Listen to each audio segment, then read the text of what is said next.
Zonja dhe zotërin, mirë se erdhët. Unë jam Eriona Tambuku dhe kam kënaqësinë të jem moderatori e këtij eventi.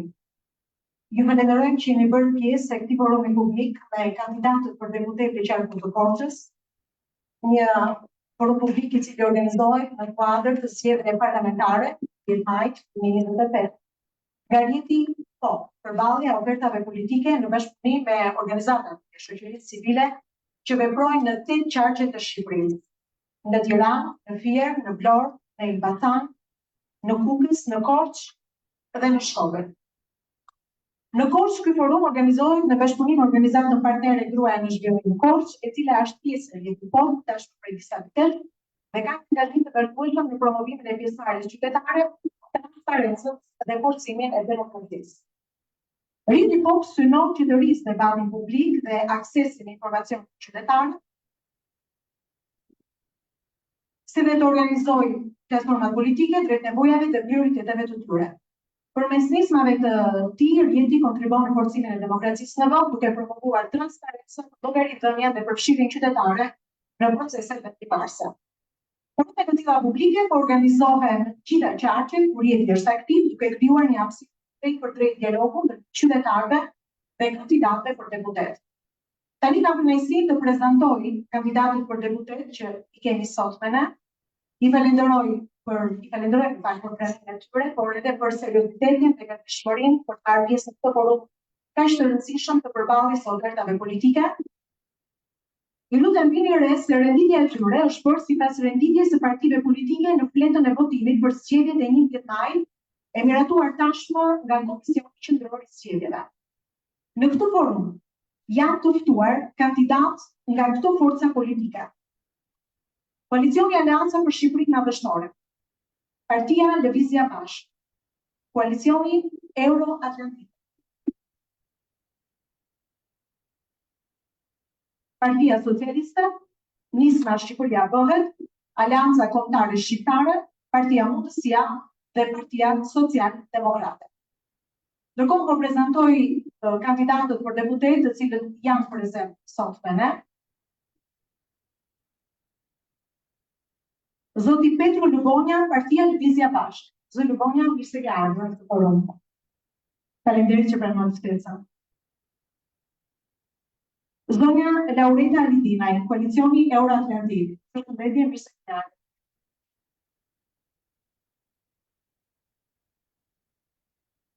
Zoti Klajdi Plaha, Nisma Shqipëria Bëhet. Përshëndetje, Plaha, mirë se ke ardhur. Jemi në fakt në pritje dhe të kandidatit Iliriana Goldi, i cili tashmë ka konfirmuar dhe është duke ardhur. Në këtë forum janë të pranishëm gjithashtu qytetarë nga komuniteti, përfaqësues të organizatave të shoqërisë civile, si dhe përfaqësues nga OSBE-Otiri, të cilët i falenderojmë për pjesëmarrjen dhe kontributin e tyre në këtë diskutim të hapur. Përpara se sa fillojmë me prezantimin, më lejoni t'ju shpjegoj shkurtimisht se si do të fillojë ky forum dhe cilat janë rregullat kryesore të tij.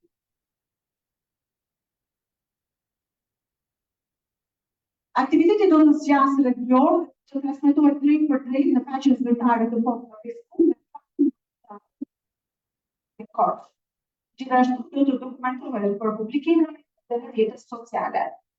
Çdo kandidat do të ketë në dispozicion 6 deri në 7 minuta për të prezantuar veten dhe prioritetet e subjektit politik që përfaqësuar janë prioritetet për qarkun e Korçës, çështje sociale, ekonomike dhe profesionale, rinia, të drejtat e grave dhe parasia gjinore, demokracia dhe antikorrupsioni. Koha do të monitorohet për të garantuar drejtësi dhe pamshmëri për të gjithë kandidatët. Në këtë forum do të ketë debat mes kandidatëve. Çdo kandidat do të parashtrohet të pushtetur në programet e veta elektorale.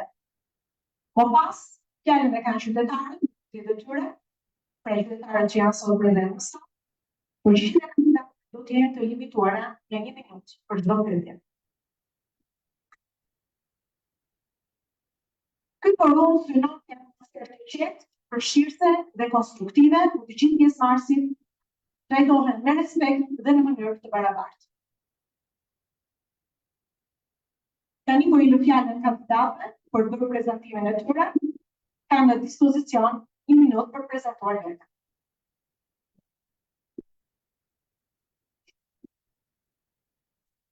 janë profesorët politike i Lvizit Bashk. Momentin jetoj në Vjenë, punoj në industrinë e turizmit. Kontributi tim politik është këtu e 2 vjet sa i përket partisë së Lvizit Bashk. Kam kontribuar dhe në programin e Lvizit Bashk dhe me zgjidhjes që janë disa pika dhe vizionit tonë për të ardhmen e qarkut të Korçës. Dhe dua të bëj një preferencë, një keqardhje të madhe për mos respektimin në anën tuaj në partitë të tjera tradicionale bashkë të kalme. Mirë, vazhdojmë atyre, fjalën e ka unë lutem tek zonja Aliki. Unë jam Laureta Letina, jam kandidate e deputete e koalicionit Euroatlantik, Qarku Korç. Veprimtaria ime politike shtrihet nga student të dhjetorit 1991, ish student të dhjetorit 91. Jam përfshirë në politikë gjithë në klimatin 2005. Jam angazhuar në profesionin ime të ekonomiste, financiere, dhe kam filluar profesionin nga financiere thjesht, ekonomiste thjesht në komunë, në bankë, ekonomiste në bankë, shefe deri titulare e institucionit. Sot jam në biznes privat, aktualisht jam këshilltare në Bankinë e Korçës dhe jam kryetare e Këshillit Bashkiak të Korçës. Partia Demokratike, Koalicioni Euroatlantik. E theksoj këtë sepse në zgjedhjet e kaluara Pula ishte në siklet tonë. Tani unë jam te Koalicioni Euroatlantik, sepse qasja ime është te kjo forcë politike. Po e gjeni. Faleminderit. Lidina, po i lëm fjalën se çfarë hapur prezantimin e vet. Jam mësues për 11 vite në qytetin e Korçës, në profesionin. Për 11 vite në qytetin e Korçës, ushtoj profesion si mësues, por dhe jam angazhuar si pjesëtar e shoqërisë civile, por dhe si profesor politik i nismë studie për 4 vitesh. I zgjedhur në Këshillin Bashkiak në vitin 2023, në qytetar Korçar, dhe jam mësuar që bëjnë nga Këshilli Bashkiak të sjellë dhe qytetarë sa më aktiv. Instancat drejtuese dhe të angazhuar ata në ndihmë. Faleminderit zoti Pla. Atëherë po fillojmë me një herë atëherë me pyetjet e përgatitura. Pyetja e parë pyetjeve ka të bëjë me çështjet sociale dhe ekonomike. Koha për të kërkuar pyetjeve maksimalisht është 10 minuta. Cilat janë prioritetet tuaja kryesore për përmirësimin e punësimit të të rinjve? Shërbimet publike,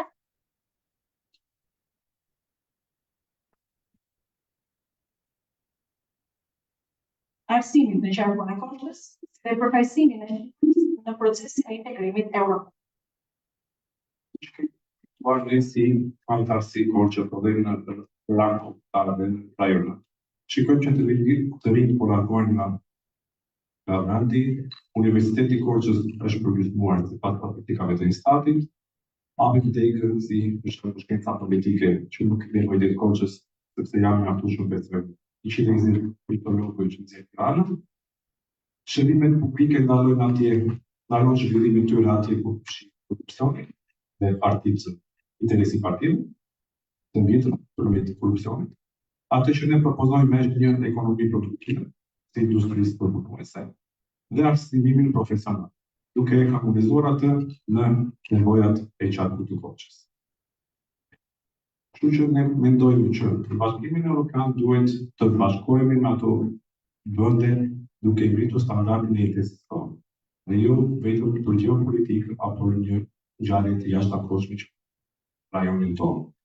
Kështu që duhet të heqin prizën partive të vjetra në organizëm ekonomike që këta përmendin dhe kanë legitimimin e korrupsionit masiv.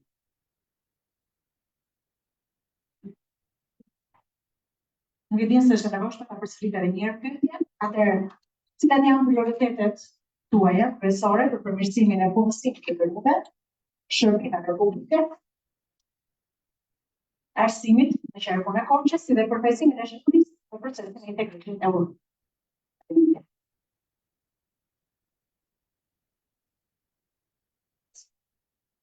Arsyeja pse jam këtu, shoqënia ime këtu, është që profesore është që kam planuar, kam timin për të vete, është që të kthej shpresë tek të rinjtë e Kopshës. Tek të rinjtë në përgjithësi, sepse shikoj që Shqipëria është gjithandej e boshanë. Të rinjtë shikojnë pa shpresë, dhe prandaj ata dhe studentë e vitit 19, dhe ne ishim ta studentët që kishim mend. Ne na i dhonën. Tani kemi një rinjtë të bashkë. Dhe unë si mendoj që përse e kush më shumë se një grua të luftonte për fëmijët e saj të kishin shpresë. Dhe fëmijët e tanë të vjedhur shpresë. Do të thënë ne na dhonën, fëmijët tanë rinia sot është bashkë. Prandaj dhe qenia ime dhe kam planuar se kam nevojë për të sfidave time personale, si grua, vazhdime që kanë grua në familje, e si të gjitha zonja këtu, që është një përgjegjësi shumë.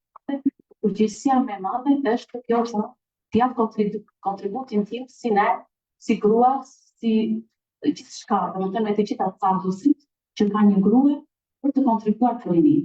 Dhe kontributi im dhe programi që ka partia forca koalicioni Europatik është që rini do përgatisim 4 kampuse për trajnimin e 25.000 të rinjve për të përgatitur në IT, në shkenca kompjuterike, për të përgatitur tregun e digitalizimit. Dhe do të thënë ta studentë do të trajnojnë nga korpuse specializuar të Shteteve të Bashkuara të Amerikës dhe me nivel europian dhe amerikan. Që do jenë të trajnojnë këta studentë që do jenë një fuqi punëtore e përgatitur për të gjithë rajonin dhe më tek. Tjetër, kisha për një përgatitje të infrastrukturës në shkolla. Fëmijët të moshave nga të shkollës tek 9 vjeçare dhe të shkollës mese do të jepet nga një varg dreke dhe shkolla do të zhvendosë deri në orën 4. Orari do jetë në orën 4, sepse pas orarit të mësimit dhe vetës drekës do t'ju ofrohen atyre kurse kompjuteri, kurse anglishtri dhe kurse fizkulture. Do jenë mësues profesionistë që do t'i ofrojnë në palas dhe në një mënyrë kjo ndihmon familjes shqiptare me qëllim që mos shpenzojnë vitet e tyre në kurse private. Kjo do ndikojë në uljen e varfërisë. Zonja Betina, atëherë ja kalojmë mikrofonin Zoe Plla për delimitim tjetër të sigurt të kalos për që programin e spikit tuaj politik. Zoe Plla është përsëri e njëjta pyetje. Cilat janë prioritetet kryesore për përmirësimin e punësimit të turinëve? Shërbimeve publike, arsimi dhe e fundit procesi e integrimit evropian.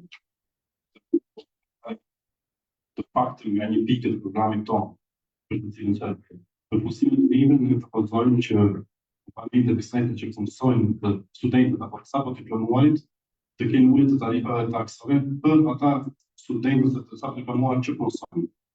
E gjithashtu ne stimulojmë zhvillimin e bujqësisë. Pasur nga fusha migrantore të Shqipërisë, mendojmë se është potenciali më i madh i zhvillimit të këtij rajoni.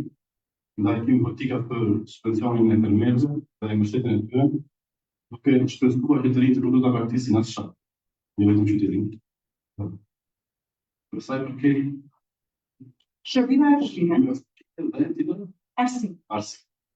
Unë mendoj se Universiteti i Korçës është një aset me shumë vlerë në Shtetin e Korçës për gjithë rajonin, po është e nevojshme një pacenuar pavarësinë e sistemit universitar, mendoj që është nevojshme një profilizim të gjithë universiteteve rajonale të Shqipërisë, në mënyrë që të jetë fokusuar në degë që janë në shërbim të rajonit.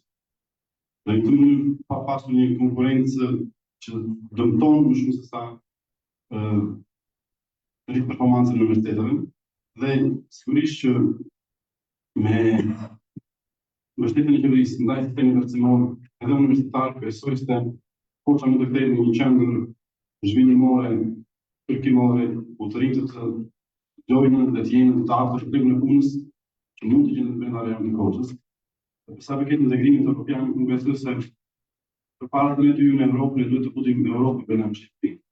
Dhe pa arritur ato standarde që Evropiani kërkojnë, dhe pa arritur shtetin së drejtë, pa arritur sigurim shqiptare dhe plot të politika të tjera në kapitull që ne do të plotësojmë, nuk besoj se mund të shpresojmë vetëm nga faktorët gjeopolitik për të patur një shans për Europë. Faleminderit. Faleminderit. Ndërkohë Shtati edhe zoti Ilian Agovi, përfaqësuesi i subjektit politik Partia Demokratike.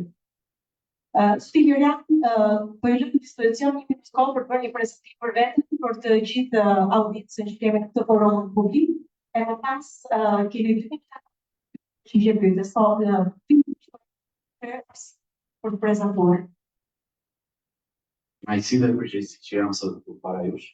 Unë jam Ilian Agovi, lindur dhe rritur në Korçë, me formimin shkollës së lartë Financë Kontabilitet, kam mbaruar studimet në Universitetin Panoli të Korçës. Më pas për arsye pune jam zhvendosur në Tiranë, kam jetuar dhe kam punuar aty prej gati 20 vitesh në sektorin privat, në drejtim dhe menaxhim të disa bizneseve prodhuese të mëdha dhe të mëdha.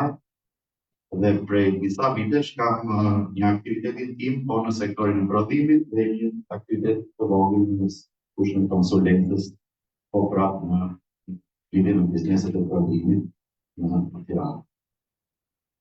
Zoti Agovi, atëherë po ju ndrytoj dhe ju të një të pyetje, ashtu sikurse edhe kandidatëve të tjerë për deputet, cilat janë prioritetet tuaja kryesore për përmirësimin e mësimit të të rinjve, shërbimeve publike dhe arsimit,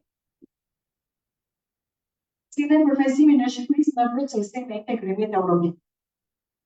Për sa i përket parësive tona për mësimet e të rinjve, ne si forcë politike besojmë se mësimi i të rinjve duhet nxitur nëpërmjet sektorit privat, nëpërmjet rritjes së sektorit privat dhe jo ndërmjet nxitjes të të rinjve drejt administratës publike, hyrjes të saj e të tjera. Punësimi të rinjve duhet të nxitet edhe nëpërmjet reformave të duhura në arsim, qasjen e arsimit të lartë më pranë tregut, më pranë nevojave të tregut. Arsimi i lartë mendojmë që duhet përshtatet duhet integrohet në praktika me mësimin në bashkëpunim me sektorin privat. Këto për sa i përket pjesës të punësimit të të rinjve. Pyetja tjetër ishte për arsimin. Ne në programin tonë, pika kryesore e arsimit është shtimi i investimeve në arsim, depolitizimi i arsimit. Ne parashikojmë ose kërkojmë që minimumi drejtorët e shkollave duhet ta kenë të ndaluar me ligj aktivitetin politik dhe përfshirjen në forcë politike. Kjo për vetëm arsye që ata përqasen sa më shumë trajnimeve, formimit dhe menaxhimit të shkollave dhe të jenë të pavarur nga pjesa politike, mos kenë ndikime politike dhe partijake qoftë në menaxhim, qoftë në mënyrën e mësimdhënies dhe të jenë përkushtuar ndaj arsimit të brezit të ri. Sigurisht respektojmë edhe minutazhin për gjithë, është shumë shpejt shërbime publike, sepse koha ju përfundon, është vetëm Sa i përket shërbimeve publike, ne kërkojmë dhe synojmë që në shërbimet dhe në administratën publike të bëhen një reformë rrënjësore.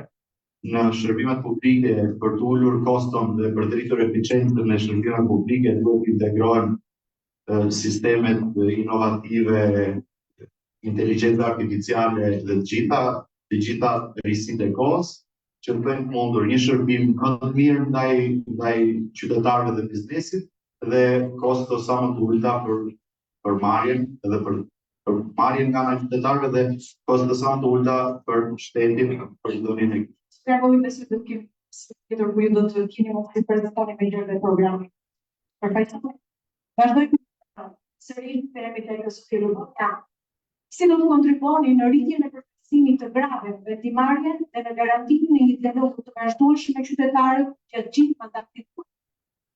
Duke qenë një parti e qartë e partë të keq jemi vetëm ne, nëse ishim oportunistë do ishim të gëzuar. Kjo na bën që na dënojnë në barazimin që kemi në themelet e çdosh apo të ndërmjet të popullsisë. Kështu që do të rëndis disa problematika se barazisë.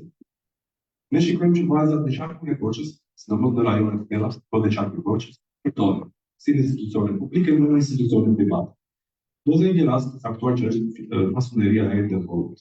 Pa parti që nuk respektua kodin punës, pa parti që nuk protestua nga gratë që punojnë atje, dhe ne i mbështetëm ato dhe e drejtavëm në vend. Por ama mjafton kjo. Një. E dyta, do dhe institucionet publike se si ato përdoren. Doren vetëm votat që i detyron ligji, dhe ne shikojmë nga mungesa artikulimit i tyre që ato përdoren dhe nga mbytja e kritikave që ato mund të kenë. Atë që propozojmë ne është të ndërtojmë votat në 50% në drejtimin e administratës dhe institucioneve publike dhe në përfaqësimin e tyre si në listat e kandidatëve dhe kështu me radhë. Jo vetëm do të ngjelemi në 50% sa për votë, por do kemi dhe një trajnim ndaj vajzave dhe grave dhe një financim të tyre që kështu ato do krijojnë pavarësi, që ajo 50% të jetë vërtet në përfaqësim. Faleminderit, zotër Loja, kalojmë mikrofonin te Ina përse për të pyetje si do të kontribuoni në rritjen e përfaqësimit të grave në vendimarrje dhe në garantimin e një dialogu të vazhdueshëm me qytetarët gjatë gjithë mandatit tuaj. Do të fuqia ekzekutive të dispozicioneve kriminale. Një do të kontribuar gjithmonë për gratë, ose duke qenë grua do të vazhdesë gratë për nisma e përmirësimit të jetës. Gjithmonë me do kontribuar për trajnime të ndryshme, dhe një kohësisht po do vinte trajnime të ndryshme, workshope që krijohen, do të krijohen evidentim e grave që kanë cilësia, mundësia për të kontribuar në politikë dhe në administratën publike. Vetë qenia ime në koalicionin euro do të ndikojë në rritjen e përfaqësimit të grave në politikë dhe ndikimin, do të thënë e kam fjalën këtu për listat e mbyllura që janë në të dyja krahat e politikës, ne si forca politike si parti të vogla, do kontribuojmë që të përmirësojmë cilësinë e grave në politikë. Dhe do të thënë do inkurajojmë gruat që të jetë më garë, sepse vetë gara me lista të hapur do promovoj grave që do japin suport forcës tonë politike. Faleminderit. Kaloj mikrofonin tek zoti Pllaka, si do të kontribuoni ju në rritjen e përfaqësimit të grave në vendimarrje dhe në garantimin e një dialogu të vazhdueshëm me qytetarët gjatë gjithë mandatit tuaj.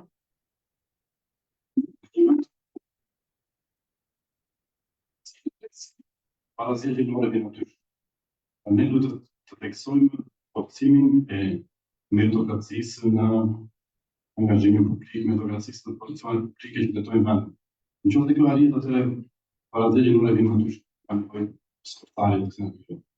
Po dhe respektimi i ligjeve të tashme ekzistuese dhe për parazitje në orë në përfaqësimin politik, atë që ne i mbështesim në vazhdim të jemi. Kurse përse kemi angazhimin qytetarëve, ju të një të dini po dhe ministë të këtim që edhe në Këshillin Bashkiak, pavarësisht se është një institucion më lokalisht, unë jam munduar që kalim betejës ka qenë gjithmonë rritja e angazhimit qytetar. Si nëpërmjet institucioneve, nëpërmjet të gjitha publike që të kryejnë në universitet, dhe në zhurmën elektorale është një nga pikat kryesore janë edhe si ato kombëtare dhe lokale. Dhe në këtë mënyrë rritim angazhim qytetar me demokracinë e drejtësisë që është forma më e parë e demokracisë. Faleminderit, e kaloj mikrofonin tek Tervoli, si do të kontribuoni ju në rritjen e përfaqësimit të grave në vendimarrje dhe në garantimin e një dialogu të vazhdueshëm me qytetarët gjatë gjithë mandatit tuaj. Sa i përket bërës gjinore, Partia Mundësia Amerikisht, tashmë e ka tegaluar këtë problem. Ne, gratë dhe vajzat janë një asetimat dhe janë në role vendimarrëse në Partinë Mundësia. Ne mendojmë që ndarja gjinore, diskriminimi gjinor është akoma një problem kulturor dhe ka nevojë akoma për ndërgjegjësimin e shoqërisë për të arritur një barazi të drejtë gjithënore. Për sa i përket dialogut me qytetarët, duhet të jetë një mekanizëm i përhershëm, i qëndrueshëm, jo ad hoc apo përjashtues si kthehet në shumë rasteve ku komunikimi publik është më së shumti pasi institucionet kanë marrë vendime. Është thjesht një komunikim të poshtë. Ne si parti kemi dialogu me qytetarët do jetë në nivel konsultativ dhe vendimmarrës. Ne më shumë teknike. Jo thjesht ka ndodhur deri sot që citova më lart. Thjesht janë komunikime nga lart poshtë për formalitet. Faleminderit, zotja Golli. Do të vazhdojmë tani me një pikë tjetër.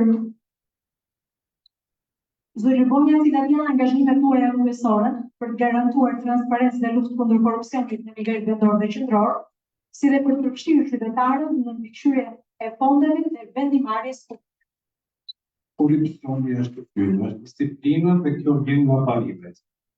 Nëse nuk i ke parimet në korrupsionin orar, në korrupsionin minutash, kjo nuk do të ndodhë kutoj. Kështu që nuk e dini po të një pyetje retorike, dikush do di se si është përgatur buxheti i Bashkisë Poçë Pariç, kushtetit përse ministri. Nuk kemi transparencë. Nuk e di, a e di njëri se si u shpërndarën fondët e ZHMR-s. Në çap, pastaj nuk e di njëri. Është që atë që ne mos flasim për prokurimin publik. Atë që propozojmë ne është pijimi i agjencisë antikorrupsion, jo vetëm në nivel kombëtar, por edhe në rajon. Kështu që me këtë agjenci ne propozojmë që do bëhet një hetim i thellë në ekipat të çfarë ka ndodhur gjithë këto vite, por dhe në vazhdimsi për një transparencë dhe të luftojmë korrupsionin në anën e ekzekutivit. Në anën ligjore ne do të propozojmë ligjin që transparenca të jetë detyrueshme, jo vullnet politik të kryetarit të bashkisë apo të kujtohet. Pjesëmarrja e qytetarëve në auditimin e këtyre kontratave dhe shpërndarjes së fondeve duhet të jetë e detyrueshme. Faleminderit, doktor Bonja. Vazhdojmë atëherë me zonjën Altinaj. Cilat janë angazhimet tuaja kryesore për të garantuar transparencë dhe luftë kundër korrupsionit në nivel vendor dhe qendror, si dhe për të përfshirë qytetarët në mbikëqyrjen e fondeve dhe vendimarrjes publike? Kosha dhe Shqipëria ka nevojë për një mirëqeverisje dhe sa më të mirë. Dhe për këtë ne koalicioni Euroatlantik ka përgatitur një sistem që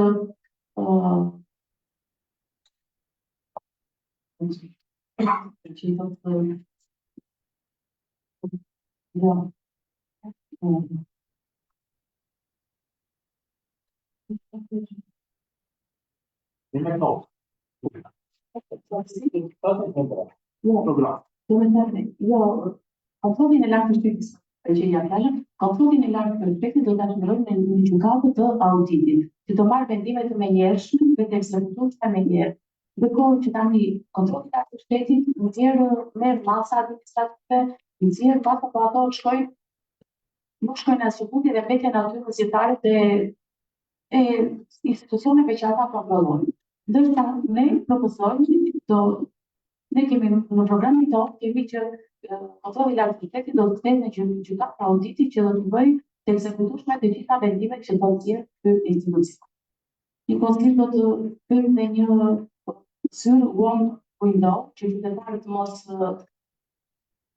vinë në vërtet, saktësisht sorollat nga punët të gjitha institucionet e ditës së sheshtë. Të thotë njëri vërtet ka betejën e tij përpara çdo ditë, qoftë përpara fleksisë, qoftë përpara marrjes dokumentacion, qoftë para zyrave të regjistrimit pasurive, në zyrë one window do të jetë në çdo njësi administrative.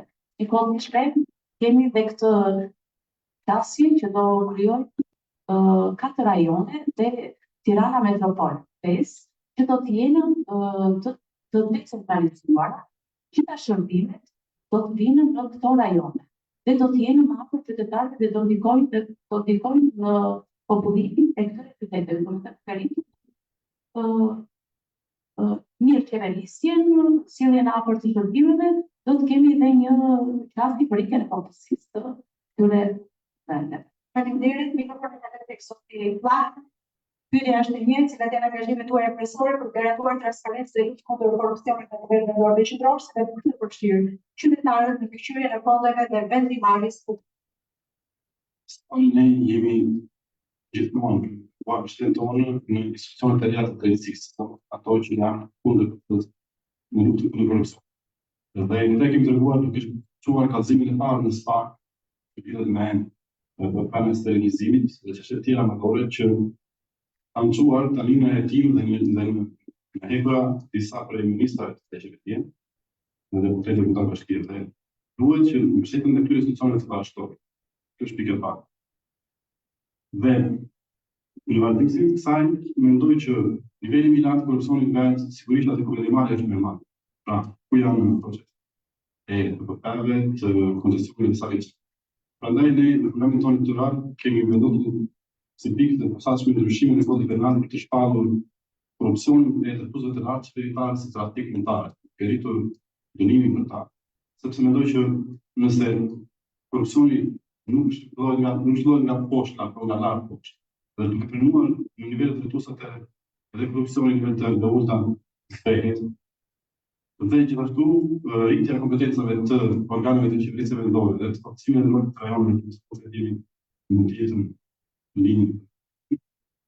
Besoj se ndikon në uljen e korrupsionit dhe në rritjen e transparencës, dhe duke pasur një qeverisje me disa nivele. Zoti Flak, faleminderit. Në përpara zoti Angolli është e njëjta pyetje, cilat janë angazhimet tuaja kryesore për të garantuar transparencë dhe luftë kundër korrupsionit në nivel vendor dhe qendror, si dhe për të përfshirë qytetarët në mbikëqyrjen e fondeve dhe vendimarrjes. Citoj disa pika kryesore të programit tonë në lidhje me drejtësinë dhe organizatjen. Ne jemi për mbështetje të plotë të SPAK-ut në mbështetje dhe financiare të mjaftueshme dhe kompetenca të sqaruara për SPAK-un, në mënyrë që ata të kenë burimet e nevojshme për të vazhduar punën e tyre një punë e mirë sipas nesh e nisur. Pika tjetër që dua të theksoj është ndryshimi i ashpër ndaj korrupsionit politik dhe ekonomik përveç ligjeve që mundsojnë rikuverimin e parave të vjedhura që të rikësot, edhe pse dikush është dënuar, po ne mendojmë që ajo është drejtësi e vendosur, sa kohë njerëzit bëjnë disa muaj burg dhe pastaj dalin shijojnë pasurit të tyre.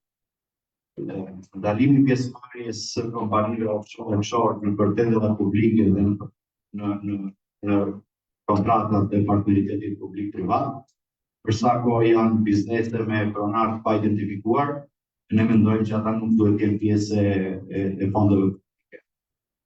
Përforcimi i hetimit financiar për çdo zyrtar të lartë, në mënyrë që personat që kanë vendimarrje që vendosin për fondet për buxhetin e shtetit të kenë një transparencë të pasurive të tyre dhe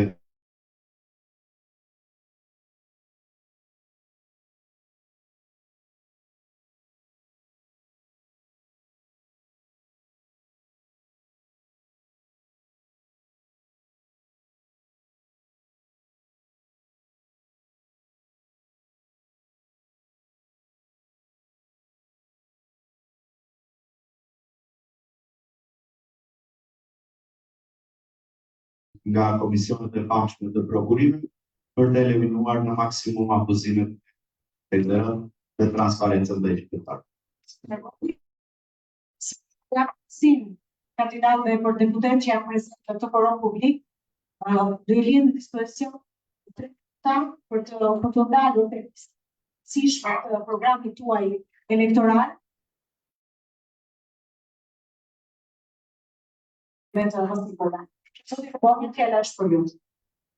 Karbona të forta që ndikojnë direkte në qarkun e korpit, po dhe e modernizojnë.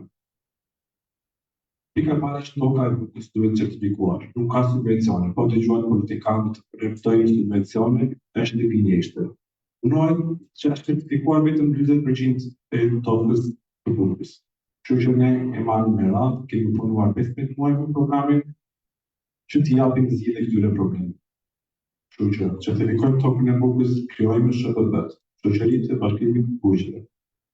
Duke krijuar zhvillimin e marketingut edhe të kooperimit, ne do mundojmë që dhe të këshillimit, ne kështu do orientojmë fermerin se çfarë do të përdorojmë dhe çfarë do t'i duhet industrisë për punëse që për ne është përparësi.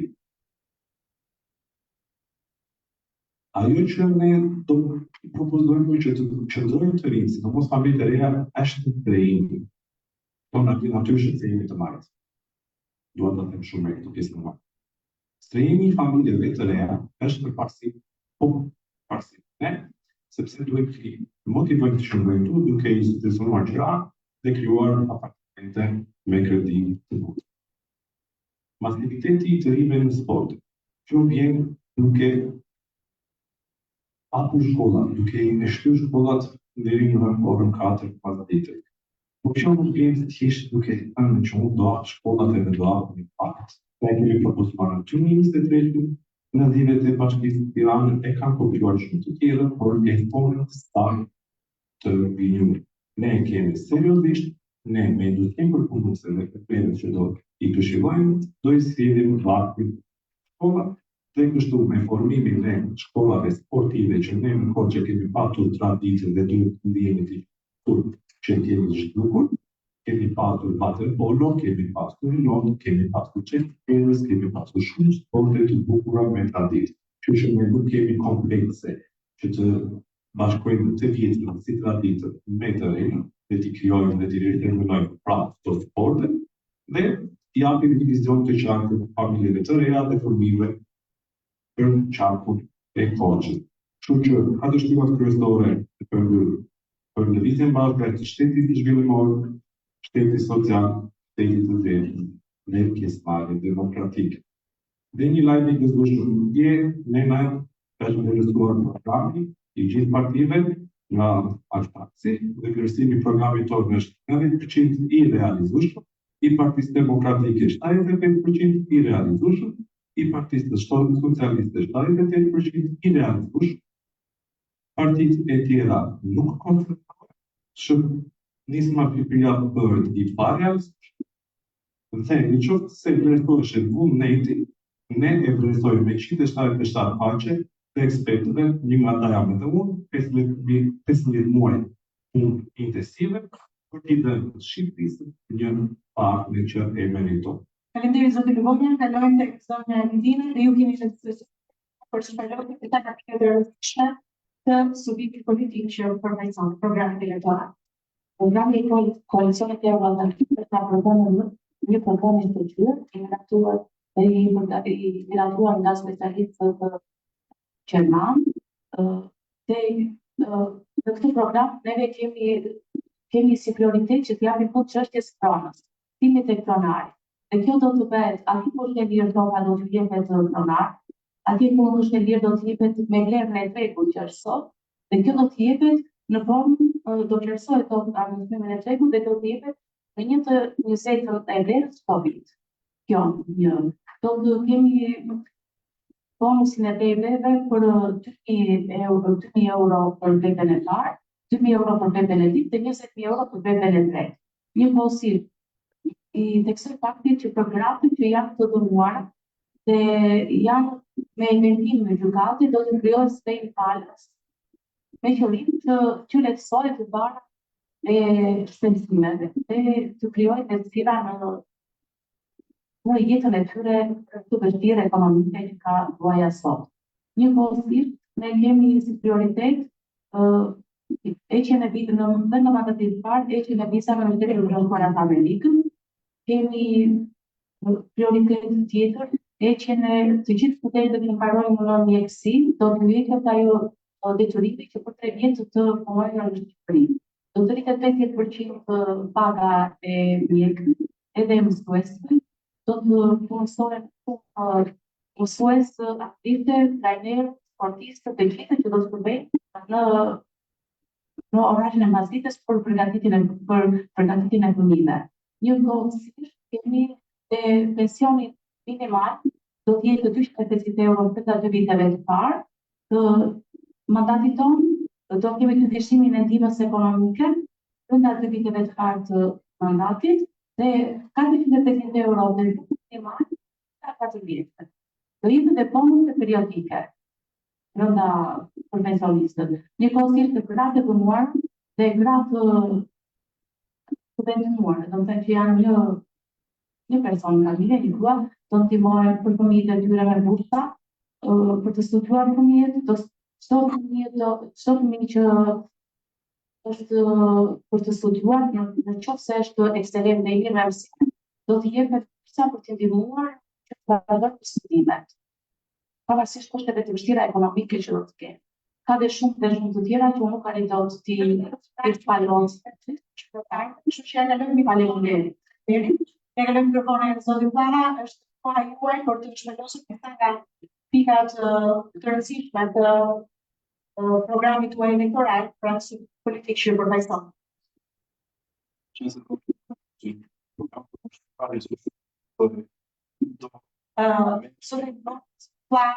Regularly go to the regional picture, get the balance with Skandinavia.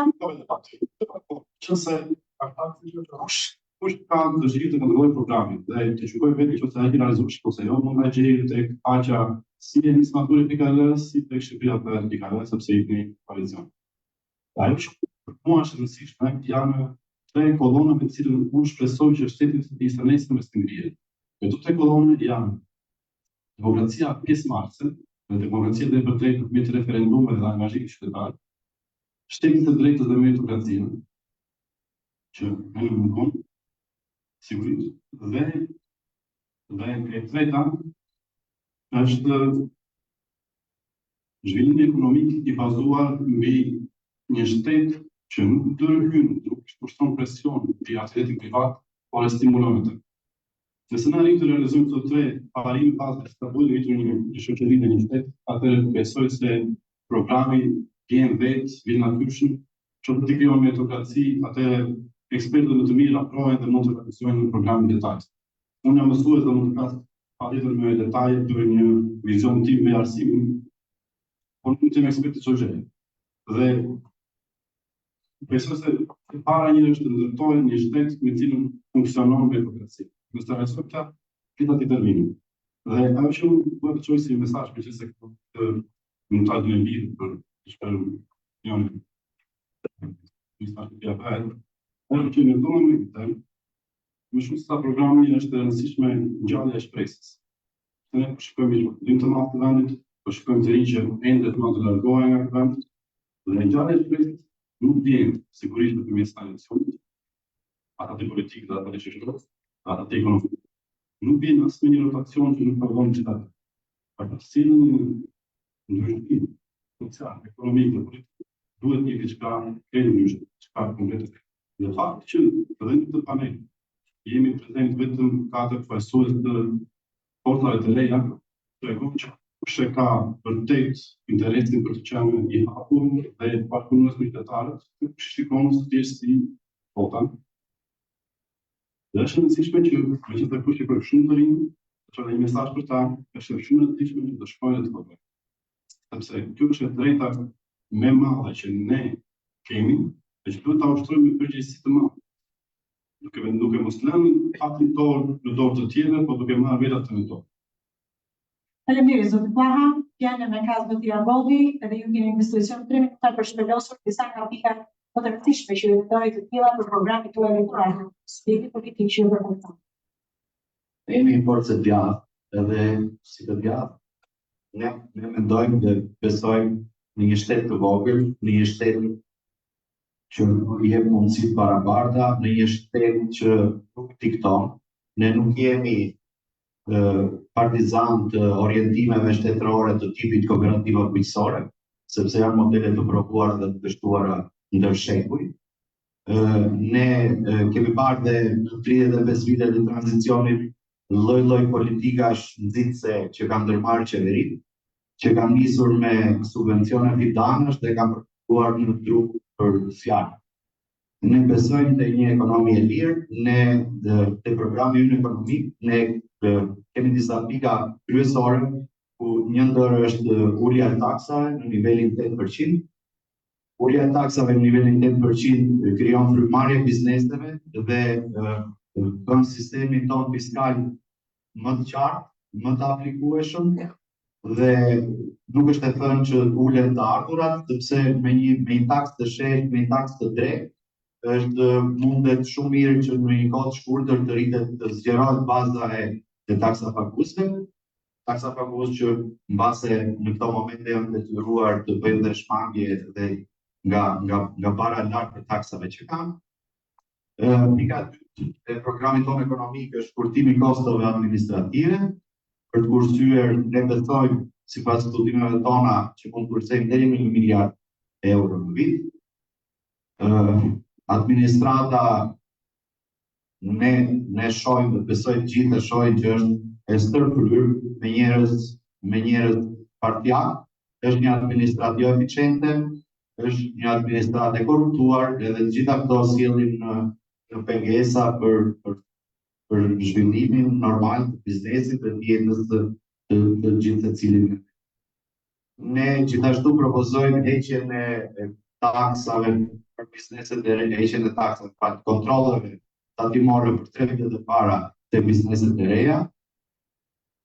Ne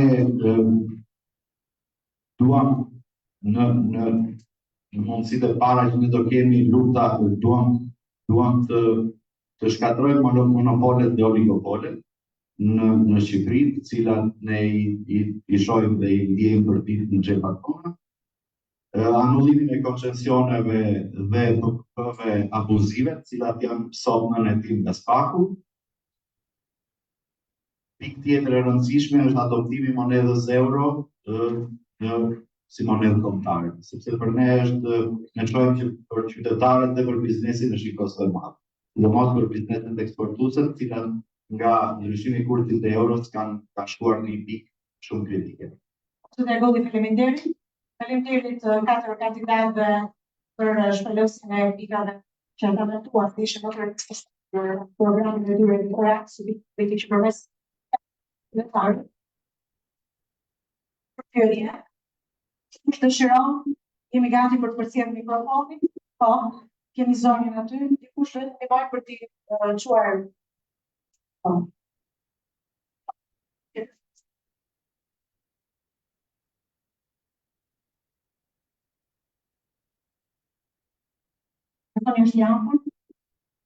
Shëndetje. Së pari, dua të ndihmoj të gjithë kandidatët në procesin të betejë në tyre për të siguruar vendet e tyre në parlament dhe jemi sinqertë, do doja që parlamenti shqiptar të ishte më shumë gjykë. Dhe jo vetëm më shumë gjykë, por më shumë pesi. Kështu që do doja shumë dhe ju kursoj për iniciativën Partitë e Reja për shumë fortë. Ndonjëherë dhe pa ekuilibruar dhe pa barabartë. Mirë po, që sigurisht ju jeni një nga besuesit e partive tuaja politike dhe shumë nga ju janë të përfshirë në fushën e politikës herës, në të kasë të 5-7 në 20 vite. Megjithatë, në të prezantimin e parë me të drejtën me përjashtim të partisë koalicionit që parsa përgjigjet, jo parsa të pash përgjigje më konkrete, artikuluar, duhet pasuar qartë. Pjesë tjetër, mendoj që kanë pasur probleme prezantimin e tyre, që në prezantimin e tyre, e mendoj se ka disa gjëra që ndodh kjo.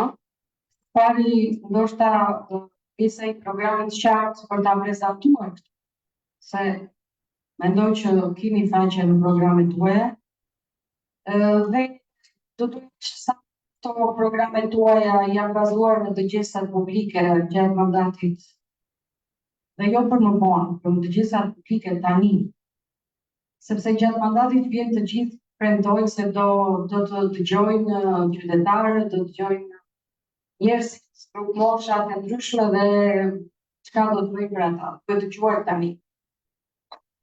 Ngesa e informacionit në disa nga prezantimet. Ngesa e informacionit sepse dëgjoj këtu, ne mendoj që pjesëmarrësit këtu që po ju dëgjojnë juve, mbase disa mund të jenë vinë nga bindje të caktuara politike ose janë përfshira në forca të ndryshme politike ose i mbështesin ato thot. Po pjesë e këtu janë përfaqësues të organizatave shoqërisë civile përpiqen të jenë thota në disa tuaja sepse kemi të interesuar që Shqipëria të ketë pesë përpara dhe të ketë më shumë ndryshime. Kështu që mendoj se sa s'ka informacion. Po aty që se drejtorët përfshihen në manifestime politike të nuk është gjithmonë. Që se të shkoj me këto ide, ju nuk do keni përshëndetje, sepse jo të gjithë janë. Dhe tjetra është që vura vesh një prezantim teorik nga disa nga teorik pa dallime. Nga çfarë kemi të quar deri tani nga partitë e mëdha politike. Dhe i mendoj që është jetë këllë tu t'i bëjë, po mos ma prit fjallën, jam e mbaron. Do t'i bëjë pyetje. Mirë është t'i pyetje që ka arroganca është më mirë do t'ishte. Ata që nuk janë porçarë vështirë do t'a keni. Për të hyrë në këtë teren që punojnë për shkujt e lashtë të pyetje. Sa nga ju kanë aktivitete, janë aktorë konkret në programet e partive politike. Vetëm sa nga ju kanë marrë pjesë në aktivin e programit politik të partisë ku jeni, ku dallojnë ato nga programet e tjera, se me sa këtu kemi dhe gjëra që jo vetëm që nuk dallojnë, por ndonjëherë megjithëse kanë janë bëjnë një listë nga ana tjetër, programet e atyre që kanë që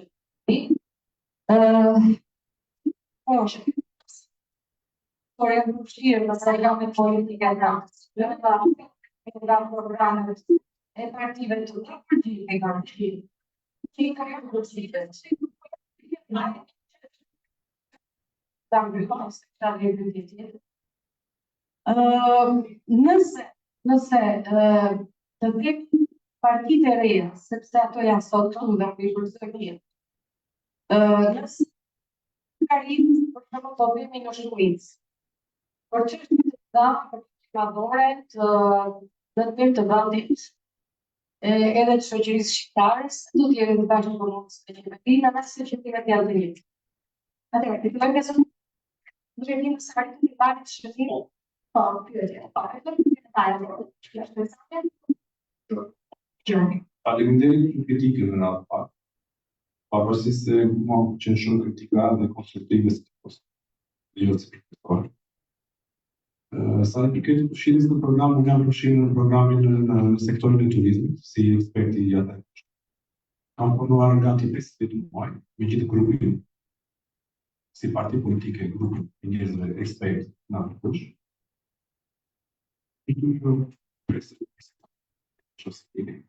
Sa i përket atë punimit dhe çfarë do lloj qeveri që mund të dëshmojë mandatet e lëvizjes bashkë nuk ka për të marrë pas e linja, dhe joja është e prerë si tani edhe më.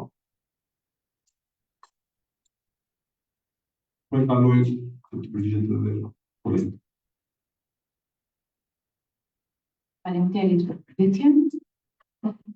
Në programin Euroatlantik kam përcjellë vetëm duke qenë qytetare në Korçë, do të thënë jam banore e Korçës, kam përcjellë vetëm problematikat, problemet e njerëzve janë përcjellë dhe janë rritur, sepse aktualisht jam anëtare dhe i kam përcjellë në qendër të argëzime dhe ato e kanë gjetur si në programin tonë.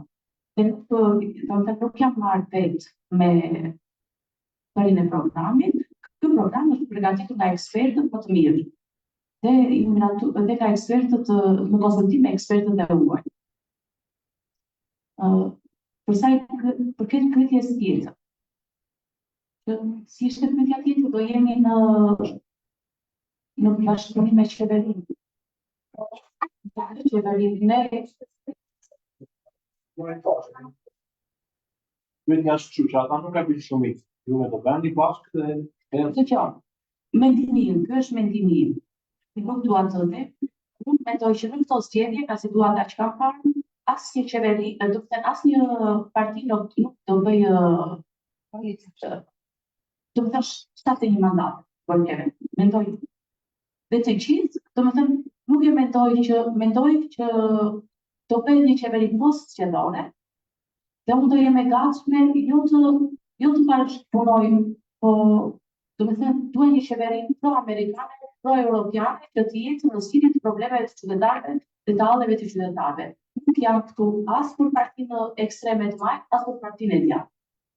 Jam për një qeveri pro-amerikane, pro-europiane, që të zgjidhë hallet dhe problemet e njerëzve.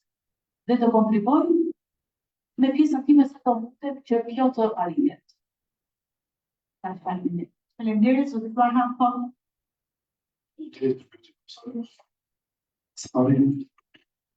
Unë personalisht nuk jam marrë me përpisa programit, për dy arsye.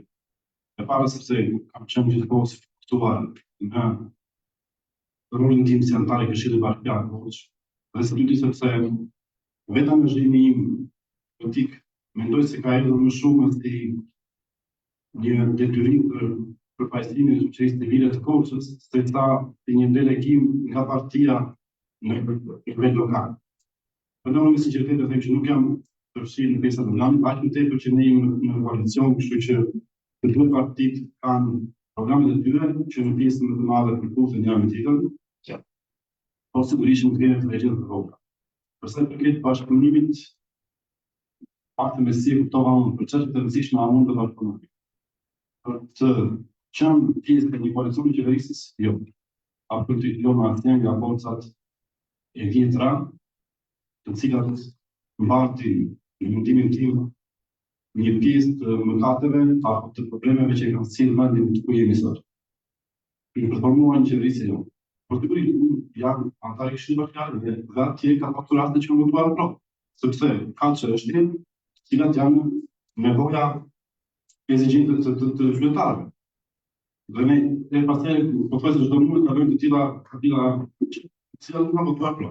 Dhe në mund të nëse ne do jemi përfaqësues të juaj në parlament, që opinionin im personal dhe e theksoj i pavarur nga një linjë partitare, nuk të përputhet me nevojat e qytetarëve dhe sigurisht mund të jetë me një qeveri që do jetë me drejtim.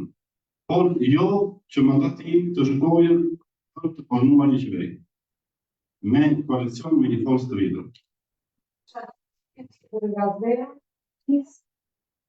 Gazera, diçka e kisha pritet punë tonë programe kuaja nga programe të partive politike që të implementuar dhe tani sepse disa që të artikuluar në program.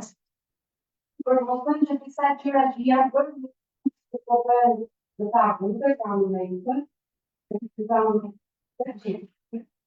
Atëherë pyetja është shumë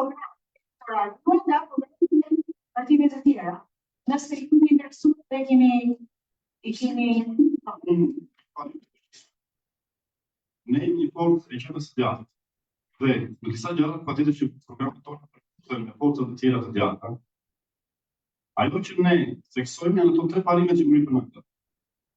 Meritokracia dhe shtetësia e drejtës, angazhimi qytetar në referendum dhe nëse e kam mëruar radhën e parë ka qenë dhe depolitizimi i administratës, që është një pikë shumë e rëndësishme në programin tonë. Këto janë parimet bazë. Mbi këto parime sigurisht pjesë ndryshme të programit mund të jenë edhe të eksploituara, një pjesë që mund të kemi filluar të jenë futur në zhvillim nga qeverisja aktuale apo dhe ajo e pashme, po a janë zbatuar me rigorozitet. Kjo është një pikë e madhe për mua dhe unë e shpesh që ligji është, por nuk funksionon. Zbatimi i tij vendosja e shtetit ligjor, shtetit të drejtës, prandaj është pjesë kryesore e programit tonë. Ligjet janë, për shembull, Sonja Rivier mos gaboj përmendi punën e KLSH-s. KLSH ka të drejtën që një abuzim që e implementon në shtet mund ta çojë në prokurori. A e prapë është të gjë. Mund të jetë pikë e programit të koalicionit euroatlantik që të zbatohet një ditë që tashmë është. Edhe kjo ka vlerë.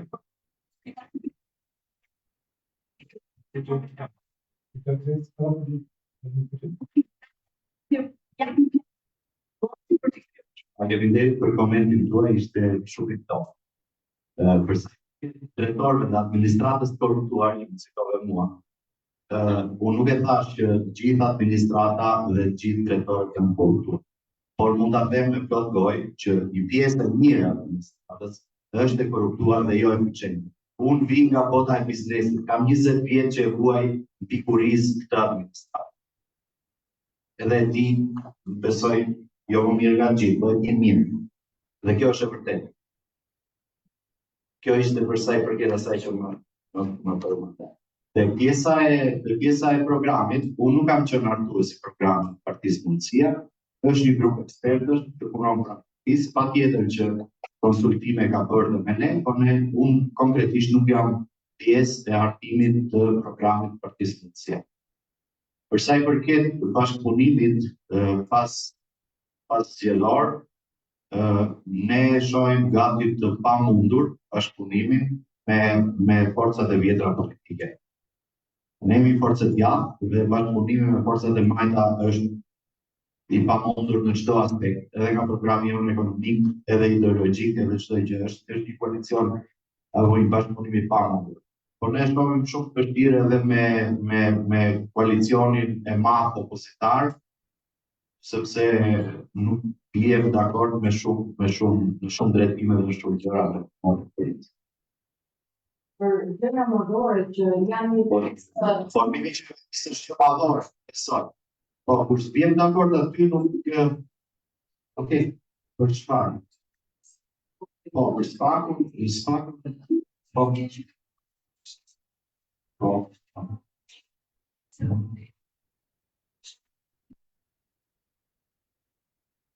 Patjetër, sepse ne nuk jemi për të penguar punën e spakut apo zhvillimin e Shqipërisë, apo integrimin e Shqipërisë. Ne kemi treguar Partia Mundësia ose kryetari Armion Sheha që ka qenë për 2 mandate deputete ka treguar me fakte që është vërtet si mati i spakut edhe i reformave sjellë zhvillim në Shqipëri.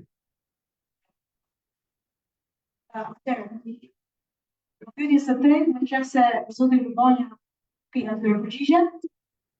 Sa i përket pyetjes së tretë, ndryshimi në program. Shikoj, nuk ka diçka. Ne nuk kemi si nga zero, ne jemi të vazhdimësi. Kur proposojmë në SHPP, kjo nuk na kthen pas. Fantazma e komunizmit edhe verishizmit, mbas e vinë Partia se Berisha mund të jetë konkrete, dhe retorika e tij mbas e ka ngjerur në mendjen e dikujt akoma. SHPP funksionojnë në Greqi, Maltëzi, Serbi, Maqedoni dhe Veriut. Pra, konkurrentit tanë direkte që na sjellin në ne konsumojmë, përdorin këtë lloj forme. Kur themi Europë, nuk është Europa thjesht një slogan. Ne duhet ta modernizojmë këtë sektor dhe prandaj ne kemi përparësi. Sa i përket administratës, drejtorat janë të korruptuar, jo ekzekutiv. Ekzekutivi janë njerëzit tanë, si këtu në Korçë dhe në Shqipëri. Por ata janë të kallë nga drejtuesi, si politik dhe ata të nga administratë. Kështu që si përfshirja në program, por ne e nisim nga zero, jo, ne nuk shikojmë çdo gjë të errët. Ne dimë ç'është bërë, nuk kemi kompleksin e inferioritetit të themi që është bërë tek mundi e mirë. Ne duam ta vazhdojmë zhvillimin ngecet kur oligarkët vinë me një çast me lekë dhe thonë këtë zhvillim drejtoj te unë, këtë lumë drejtoj te unë, këtë pak mos e vazhdojmë më sepse unë Belvedere do bëj kompleks. Parkurinia ka pasur 2 faza, dhe ajo është pika ime e referencës. Parkurinia ka pasur 2 faza, por në një fazë, faza më nuk është zhvilluar. Pse? Sepse to oligarku i radhës.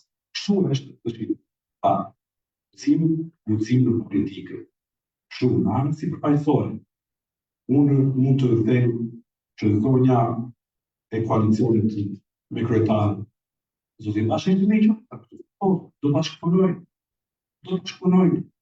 Zoti Plla, nuk është qartë me idetë e tij politike, i djathtë apo partë. Zoti Shabani thotë që janë martë. Moment lejohet vazhdoj që se si dhe zoti Agoli është më i qartë, mund të them që partia policia për mendimin tim është më qartësisht djathtas. Dhe pavarësisht se nuk lejo debatin dhe faleminderit për vërejtjen, ishte pyetja. Pa të këtë bashkëmësi, duhet të këtë bashkëmësi, po për politika rrallë dhe një program. Është se vetë qenia jona me lista të hapura, do të thënë ne jemi në një garë elektorale brëndanesht. Do të thënë nuk kemi lista të mbyllura që do të detyrojmë kryetarët. Kryetarët e kanë që ta mundësi të jenë në listë, por ama unë aty jam me votat tuaja, me mbështetjen tuaj dhe me suportin tuaj. Dhe në një llogaritëdhënie dhe një kontakt midis meje dhe ju. Dhe të gjithë qytetarëve që mua do të besojnë në votën. Prandaj atje do mendoj si grua si ne, si qytetarë, prandaj e kam tekstuar dhe teksoj që e jam si tek këto datë që bëjnë të parlamentit qytetarëve dhe jo të kryetarëve. Të ne të bëjmë aty me mendësinë e qytetarëve dhe jo të kryetarëve. Faleminderit zotëri Tina, pyetje, kalojmë ka konferencë së drejtëri pak mikrofonin për pyetje. Faleminderit.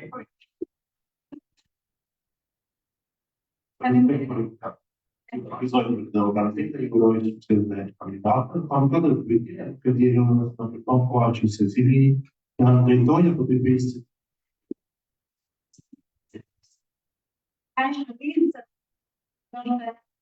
Deve fare quando il PTM non è tutto popolato di corso non è una cosa. Se do di impatto non credo doja disa shembuj në kandidatë. Pare në kam në lidhje me një simbolik dhe me një përmas historike që është Këmeta e Marliqit. Siç e dimë në Këmetën e Marliqit u pre elita e kombiton, sepse u shpjeguan atje për punë të detyruar, intelektualët pas të styrë. Shumë të rinj që janë të pranishëm ndoshta nuk e kanë idenë fare, mbase edhe se ka kurrikulat mungon apo këtë si çfarë do, kur shkoj në Tiranë atje është një fushë bujqësore. Dua të di nga kandidatët se çfarë përfaqëson për ta Këmeta e Marliqit, pra çfarë ishte. Çfarë është dhe çfarë do donin ata që të ishte, si do ta paraqisnin këtë simbolik që unë përmend. Pyetja e dytë lidhet me turizmin dhe sidomos me vazhdimin natyror dhe kulturor. Do doja që secili nga kandidatët të na jepte një shembull se si e shohin ata, një shembull konkret dhe se si do ta përmirësojnë. Pyetja e tretë lidhet me gasjet. Ne jetojmë në një qytet ku ende shumica e popullsisë djeg drut e zjarit, e cila shkakton ndotje, dhe po të shikoj statistikat e onkologjike, ne mbajmë kampion në nivel kombëtar për sëmundjet me kancer. Kërkojmë një zgjidhje të menjeshme dhe nga qeveria mos paraqitet vetëm pacientët.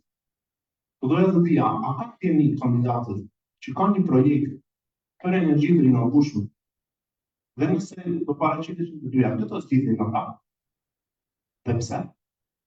Dhe pyetja tjetër ka të bëjë me karrieret e munguara. Do doja të dija mendimin e tyre se pse ka karrieret e munguara sot. I përket pikërisht atij që ka të bëjë me debatin politik, që në fakt në këtë forum kemi vendosur një nga rregullat të mos kemi debat, kështu që do preferoja që besoj që të zbatojmë dhe rregullat e vendosura që në pyetje të herës të këtij forumi, i kthejmë përgjigjet në pyetjeve konkrete që ju bëni për kandidatën. Pyetja e parë kishte të bënte me Këmetën e Marliqit. Nëse të gjithë kandidatët do t'i kthejnë përgjigje të tre pyetjeve të zotit Petri, mund ta merrni mikrofonin deri pas. Do i kthej përgjigje të tre pyetjeve të tjerë. Sa përket Këmetës së Marliqit, është një fantazm kulturiste. Është një fantazm e retorikës së diskursit politik perishizmit duhet 34 vjet. Unë duhet të kemi frikë. Ato bëhen vetëm nëse ti krijon jo vetëm institucionet që janë ekzistuese, që nuk kanë vullnetin të rritën, por ti e shim të merr, pra, SHPP, si ajo e kupërimit, si ajo e marketingut, ajo e shërbimit, do kenë brenda vetes edhe pastrimin e kanaleve ekzistuese që tani pastaj pandeminë hyn. Besoj se të bëjë një pyetje pak të përmbuluar në nuk të besoj Porque pjesë e kërkesës maligjit. Për të zoti Lugoni, ne ta marrëçi, çfarë ka ndodhur atje, që një krim i madh apo jo?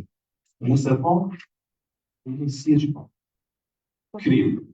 Nëse marrë shumë krim institucional po. Është një mungesë vullneti, mungesë politikave reale, pa pasur se do të thënë çfarë ka ndodhur. Ato kanë qenë të kanë bërë 20 anë.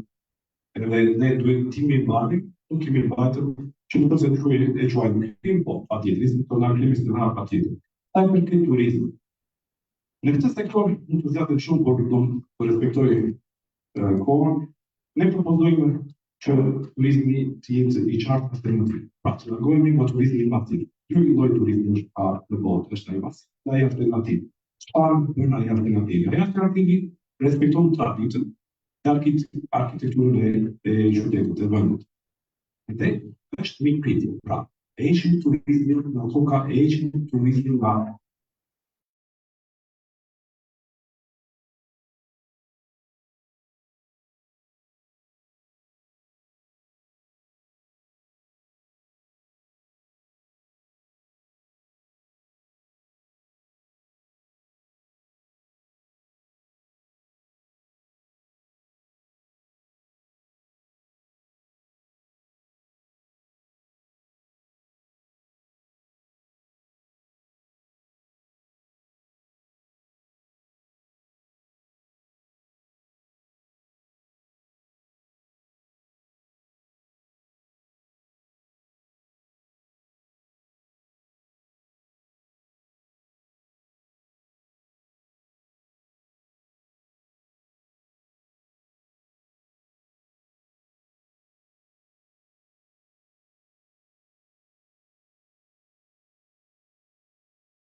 paguar ritual zoti ka leshi parë në Edi Rami në Azerbajdžan.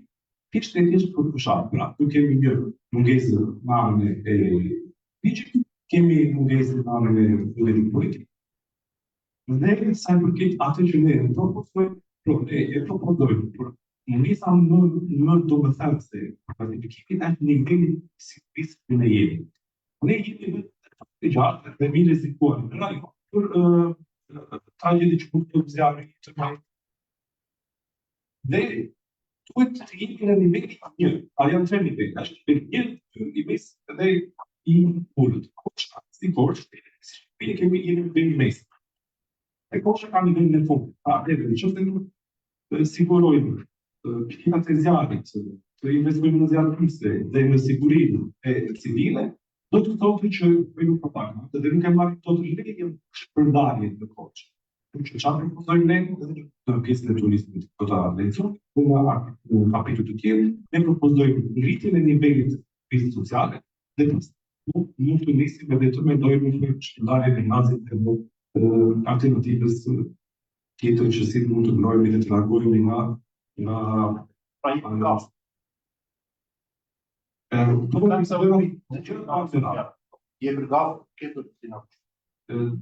ne si parti e majtë jemi për të rinovuar. Por anë ne duhet të shikojmë se si shkon legja politika në rast. Është shumë specifike. Nuk do të dalë në datë 12 maj dhe njëtë të shikojnë në konë që Petru është i buqeti. Nuk mund të kinjeni njerëzit. Ky më është mashtrim elektoral. E doni në 3D, e doni në 4D. Jam një zoti Rama me Liku Përvesh. Kemi përgjek Nga zonja Lidit, po. Për kanetën e Maliqit, unë e kam si informacion se kam lexuar dhe libra, dhe vetë qenia ime si përgjigje politike kam qenë interesuar për të kam ndodhur atje. Në atje libra që është bërë, janë eksploatuar njerë, por duhet të them këtë, që tani atje është mbyllur ajo ai kapitull. Unë mendoj që atje është tokë bujqësore, ndodh përmbytje, atje duhet të bëhet pastrim i kanaleve, pas duhet të rehabilitohet zona, dhe me program ne kemi investuar 100 milion euro për investime në bujqësi për fermerët, edhe 50 milion euro janë në infrastrukturë për të ndihmuar që të shkojmë tek kemi hapur prodhime dhe hapur fermerëve, në infrastrukturën e bujqësisë. Ndërsa për përgjegjërit politik, ne kemi vendosur statusin e përgjegjërit politik dhe në kurrikulat dhe në librat shkollor kemi vendosur që të njihet këto dhe rasti i Kanetës së Maliqit të jetë kurrikull për të njohur nga nxënës, studentët dhe të gjithë që të njihen me historinë që ka ndodhur aty. Pyetja e dytë, tek turizmi. Programi jon ka të bëjë me turizmin 4 sinor. Dhe bëhet fjalë që do rehabilitohet dhe do bëhet përmirësimi i rrugës që nga Tropoja deri do zbrisë në Tropoja, Tibra, Librati, Vrenjas, do vinë në Korçë, do zbrisë për përmet, do rritë veri me jug e Shqipërisë. Dhe kjo do të ndihmojë në përmirësimin e turismit në Korçë, edhe në rajonin tonë, do të përmirësojë. Do ndikojë. Nota në gasifikimi. Unë personalisht, po dhe programi jonë është po me qasjen time për gasifikim, unë nuk jam e gasifikim në Korçës, unë jam për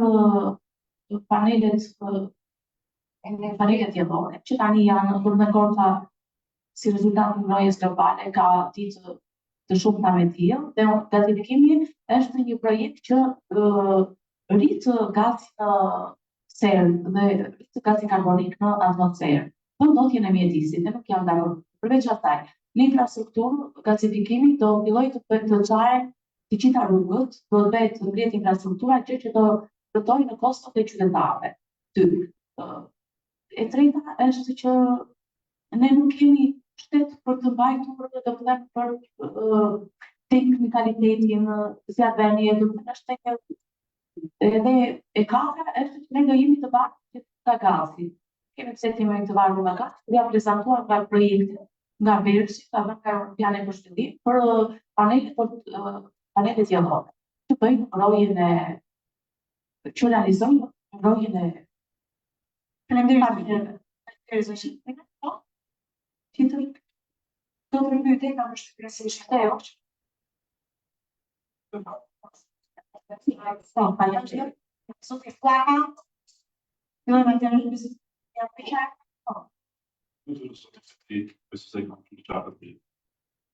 Vetëm Maliqit, nëse i krijë ka dy aspekte, mendoj. Kemi historik, po aq mund të jenë atje, po cilën nevojët e jo të kujtesë, i parë shtetërore, pjesë shtetërore, sepse mund të themi që të me ka bërë kjo qeverisja e vëruar, ka bërë një gjaturë shkuar, por ka bërë gjithsesi shtetin shqiptar, kundër popullit të vetë. Dhe ndjesa institucionale është nevojshme. Nuk mund të vëmë paqe me të kaluarën, pa bërë transparencën që kanë ndodhur. Për të nxjerrë emra të gjitha ato që kanë humbur jetën, si kanë humbur jetën, kush i ka dhënë dënimin për këtë jetën. Dhe ndjesë publike. Dhe krimi i dytë që besoj se është në mënyrë tënde është në ndryshimi i biodiversitetit të zonës. Sepse ka qenë një net ka pasur biodiversitet shumë të pakur. Por nuk besoj se mund të kthehemi mbrapsht.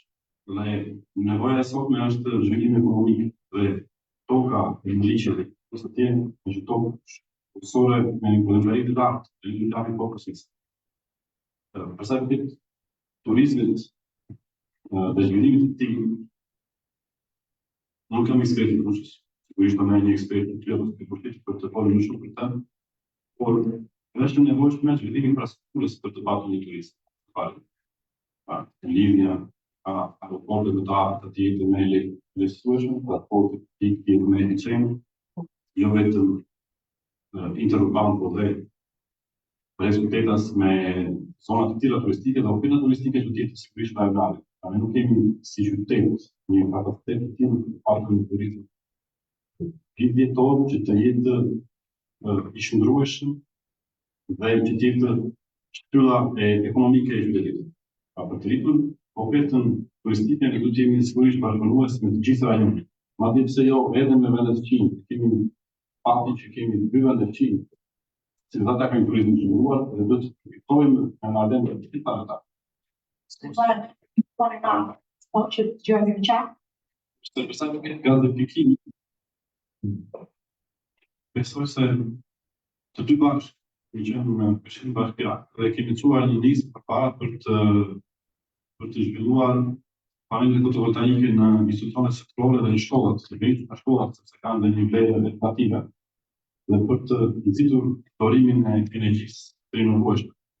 Sigurisht janë pro energjisë të rinovueshme, por nuk besoj se janë kundër gazifikimit, sepse ne kemi nevojë në këto momente me një zgjidhje emergjente për dotjen e ajrit të qytetit, që vjen kryesisht si faktoi i përhapjes së potencialit. Por këto vetë janë çështje lokale që mund të zgjidhen para mindër nga Këshilli Bashkiak, nga bashkia, apo dhe duke marrë mendimin e qytetarëve me të gjitha publike, me referendum vendor pse jo.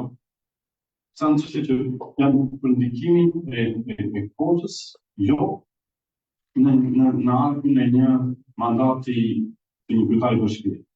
Por janë për 20-30 apo 50 vjet të ardhmë. Që për këto vendimarrje është nevojshme që vendimi të jetë jo vetëm transparent, të jetë i qytetarëve. Ti qytetarëve pra të vendosen me demokracinë dhe libertetin. Faleminderit zoti Pan, përgjigjet ishin të qarta, vazhdojmë me zotin Agolli. Se përket pyetjes parë për simbolikën e turizmit, unë jam qartë për simbolikën e saj, ajo përtej monument i krimeve të komunizmit është i vend krimi, i skem krimi e krimeve të komunizmit. Unë vi nga një familje e cila ka vuajtur për ndjekjen e sistemit komunist dhe paraardhësit e mi kanë punuar dhe unë të mirë çka ka ndodhur sepse jam informuar edhe për arsye e mia familjare. Është dhe si thua turpi i pushtetit lokal që ose vend qendror, nuk e di kush ka vënë një plakat të shëmtuar diku në rrugë me emrat e personave të vdekur në Knet të Maliqit, që hedhin sa në një krah të rrugës në krahun tjetër. Njërë gjyrë të bardhë, njërë gjyrë blu, njërë gjyrë. Është një turp edhe ai monument që ka bërë. Po e gjitha ajo për mua është një monument, është një vend historik për të treguar ku akoma ka dhe fakte. Ka të gjenë dhe fakte nëse punon në këtë Maliqit. Është një skem krimi akoma. Për mua është aktiv Knet e Maliqit. Për sa i përket turizmit, në Korçë, në vitet e fundit turizmi ka pas një farë zhvillimi, po për mua është, nuk e di, është orientuar dhe disi gabim. Janë bërë investime të mira, janë bërë shumë investime, disa vite përpara, po mbas edhe për faktin e pandemisë, për kufizimin e daljes jashtë, por që ka pas një fluks goxha të shtuar.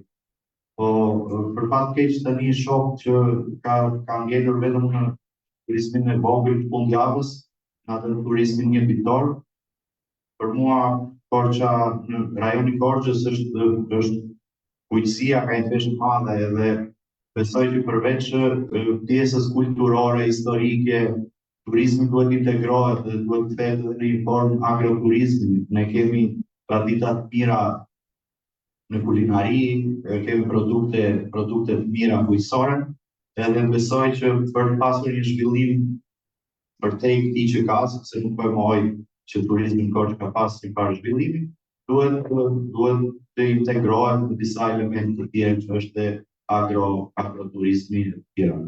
Për sa i përket gazifikimit, unë me të thënë drejtën nuk jam njohës i projektit konkret të imit, thjesht e kam dëgjuar, e parë nga jashtë, nga larg, pa ditur detaje, gazi është një burim energjie, që nëse e kemi kaq pranë, mund ta përdorim, po duhet ta përdorim pa shkaktuar dëme në ambient. Kam dëgjuar edhe për ndërtimin e peceve që do prodhojnë energji nëpërmjet gazit, atë jam disi skeptik, sepse janë të vjetëruar, tashmë dhe ka për prodhimin e energjisë ka burime të tjera, po gazi, si energji vetë, unë e shoh pse jo, duhet të përdorim, po nuk e di projektin konkret dhe nuk them do të jam pro apo kundra një projekti kur nuk e di detajet e projektit. Zotëria Govi, faleminderit, atëherë po japim mundësi se ka interes edhe për zonën çule, po, kishte paketë. Atëherë. Okej, mirë. Atëherë, po.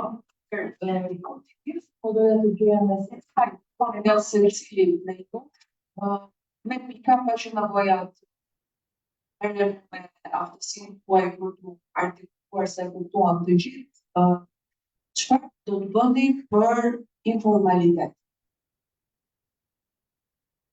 Zotëria Vonja? Informalitet një cikël shumë e madhe, sepse kjo lidhet me presion. Të gjithë flasin për një grop të madhe në presion. Ne kemi një nga pikat që e zgjidhim këtë është informaliteti. Si zgjidhet ky problem? Zgjidhet me motivim dhe investim subvencionim. Shëndet sektorin e turizmit. Atje është 55%. Në rang kombëtar ne kemi 50%. Në dy punëtor është informal. Në sektorin e turizmit ne kemi propozuar që të motivojmë punëtorët që të regjistrohen e përparin se të janë me pagën minimale, do të subvencionojmë në muajt janar shkurt me bonus, që të jemi pa konkurentin tonë direkt që është Greqia, Malezia dhe Italia, që ne i pikë të punëtorët. Pra, do bëjmë edhe ne bonusin sepse është të mëndshme. Veç, është të mëndshme e motivojmë të regjistrohet, pra, kërkojmë kontratën e punës. Kështu që besojmë që në të apati 2 vjeçar ne e luftojmë dhe është stresin në rastin më të keq 30% në rang kombëtar. Kështu që besoj që e qartë të përgjigjet time, përveç pjesën e artikulimit, po dhe në shpjegim. Faleminderit, zotëria Boni. Tek Kritina.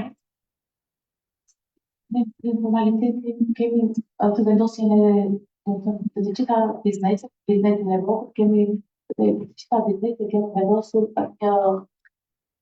të paguhet një tarifë, një taksë, dhe ajo do vendoset përpara të gjitha bizneset, dhe nuk kjo bëhet fjalë për kontrolin e vitin e kontrolleve tatimore, ndërsa për informalitetin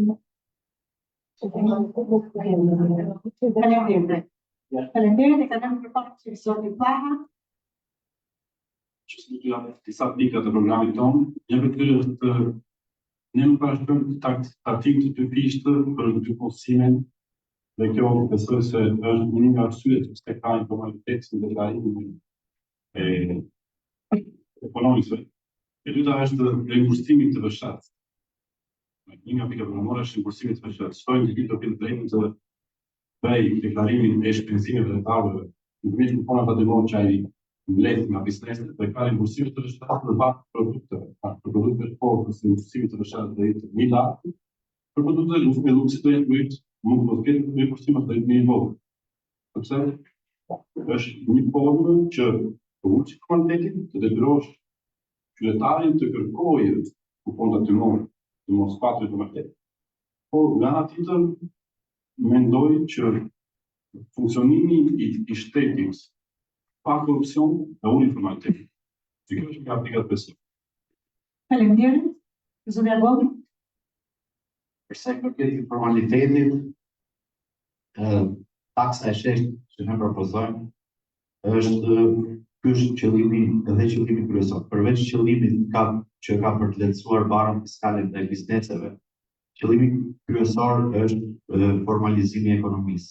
Një taksë e sheshtë, një taksë e drejtë, një taksë transparente, një taksë lehtësisht të aplikueshme, krijon formalitet, nxit formalitetin. Kjo është kryesore. Dhe ne këtë e kemi provuar në mos gaboj në vitet 2003-2004, ne kemi pas përqindjen e pagesës kontributeve, e kemi pas një përqindje që midis punëdhënësit dhe punëmarrësit shkonte në nivelet e 39% të pagës të deklaruar. Dhe në atë kohë punonjësit ishin 50% në zezë është pak të të.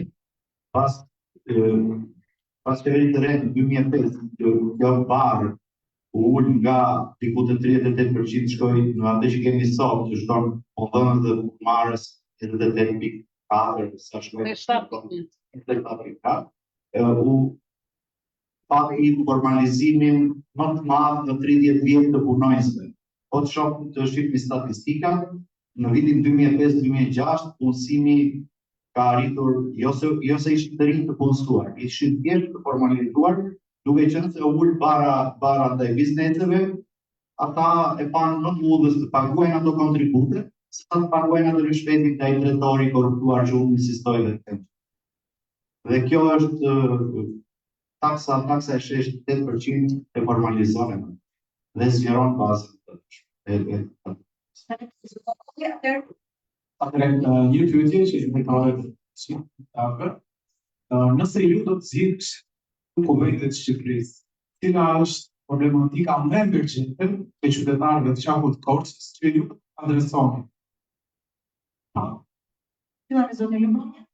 Besoj që në parlamentin shqiptar të tjerë personazhe vetëm të qafut të Korçës, po sepse ne kemi 3 pika kryesore që është një nga njerëz minimumi jetik. Në dytë krijosh dyshim mes të bërë. Por prezidentin qafun e Korçës.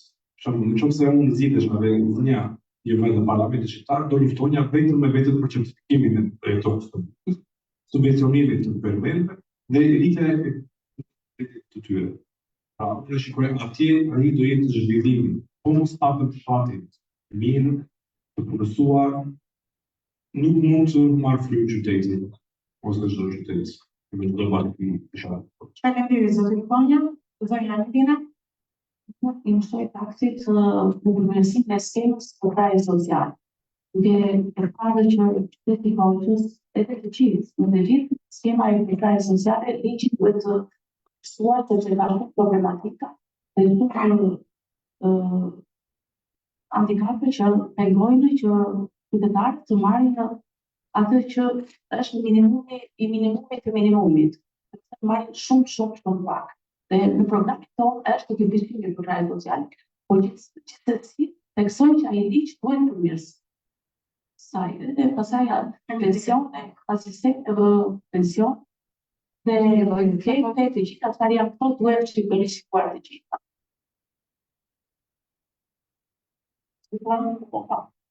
Në ka shumë për të cilës të dojnë të parë për qosh, por në moment që ndodhemi për mua është problemi madh shpopullimi i vendit.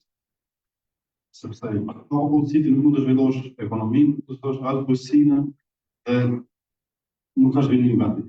Për të ndalur shpopullimin do ishte politika që mbështesin familjet e reja. Pra, bonus për kreditë të buta për çiftet e reja, punësimit të rinjve, këto politika do ishin në fokusin tim në momentin e parë të shpopullimit. Faleminderit zoti Klara, zoti Avropi. Mund të radisin shumë gjëra cilat duhet bëhen për Korçën, për zhvillimin e Korçës, po Korça për mua ka dy asete të pashfrytëzuar. E para, Korça është një vend ndërkufitar. Dhe tregjet rajonale për sa i përket bujqësisë tonë janë të pashfrytëzuara. Ne nuk kemi një komunikim rajonal për përdorur, për të përfituar nga afërsia me tregjet rajonale. Dhe pika e dytë që unë e konsideroj të fortë Korçës është lidhja e fortë që Korça ka me diasporën. Korça ka një lidhje shumë të fortë me diasporën. Diaspora shqiptare e hershme dhe me re tashmë ka ato mundësitë e vetra të investimeve. Në Korçë diasporës duhet t'i krijohet një urë komunikimi dhe duhet t'i krijohet klima e duhur e biznesit. Që një biznesmen, një qoftë nga diaspora të viti investoj, doj qartësi. Ne jemi shteti pa qartë, që në një janar bëjmë taksën 13%, pastaj kalojmë 23%, pastaj kemi deri në 14 milion pa taksë, pastaj kemi 14 milion me taksë, dhe për sa kohë ne vazhdojmë në këtë formë, për sa kohë nuk ka një fiksim të politikave fiskale në Shqipëri, investimet e huaja do jenë drejt zeros. Por kjo për mua lidhja me diasporën, zona e Korçës e ka shumë fort dhe me iklim të dur, biznesi mund të lidh investime nga njerëzit tanë, nga njerëzit e diasporës. Deri tani është pyetja në pak shpërblokjare sepse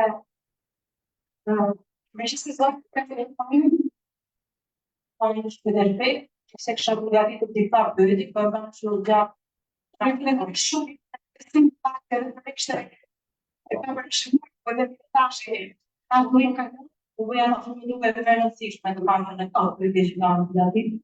A kemi si të tajnë programe tuaj në strategi për krimin e faciliteteve, të strejnë e target grupit të gra të divorcuara, apo në natyre me fëmijë. Sepse nga që a ishte një program të bojna, ose për programet efektive të tjera, të të grupër së pak të vërtetur dhe më pak të forë. Ka të gjë shnombre, të përë zotin Lubonjët? E ceka këtë të barazia, të tyqere barazia, që të vetë kryesuare, familjarët të vetë kryesuare, jo vetëm gratë, që do kenë për kare, para jo, që nga vjen natyrshëm, qartë. Një parti që ka punuar me ide të qarta majtas, që ka punuar 12 vjetë në aktivizëm. Kemi pjesë në kandidatë të gjatë të Korçës, Dorin Çili, që është një aktiviste zjarrt, që me jetë për kajën e grave të divorcuara dhe të konsumuara dhe kritive të gjara shtesë të pengutinit. Do të kemi pak për aty se e cekën të barazia që do subvencionojmë dhe do më marrin apartament me qendrën dhe kemi të Faleminderit, do doja që të ishim më konkret në përgjigje, ka shumë interes të pak edhe nga studentët që kemi, kështu që të kurojmë edhe në hapësirën, po. Unë e përmend atë pak për gratë që janë krye familjare për shqyrtimin e ndihmës ekonomike. Dhe do t'i ndihmojmë me bursa jetë, ndërkohë si përse i do kemi tokës për të thënë gjëra sociale tonë.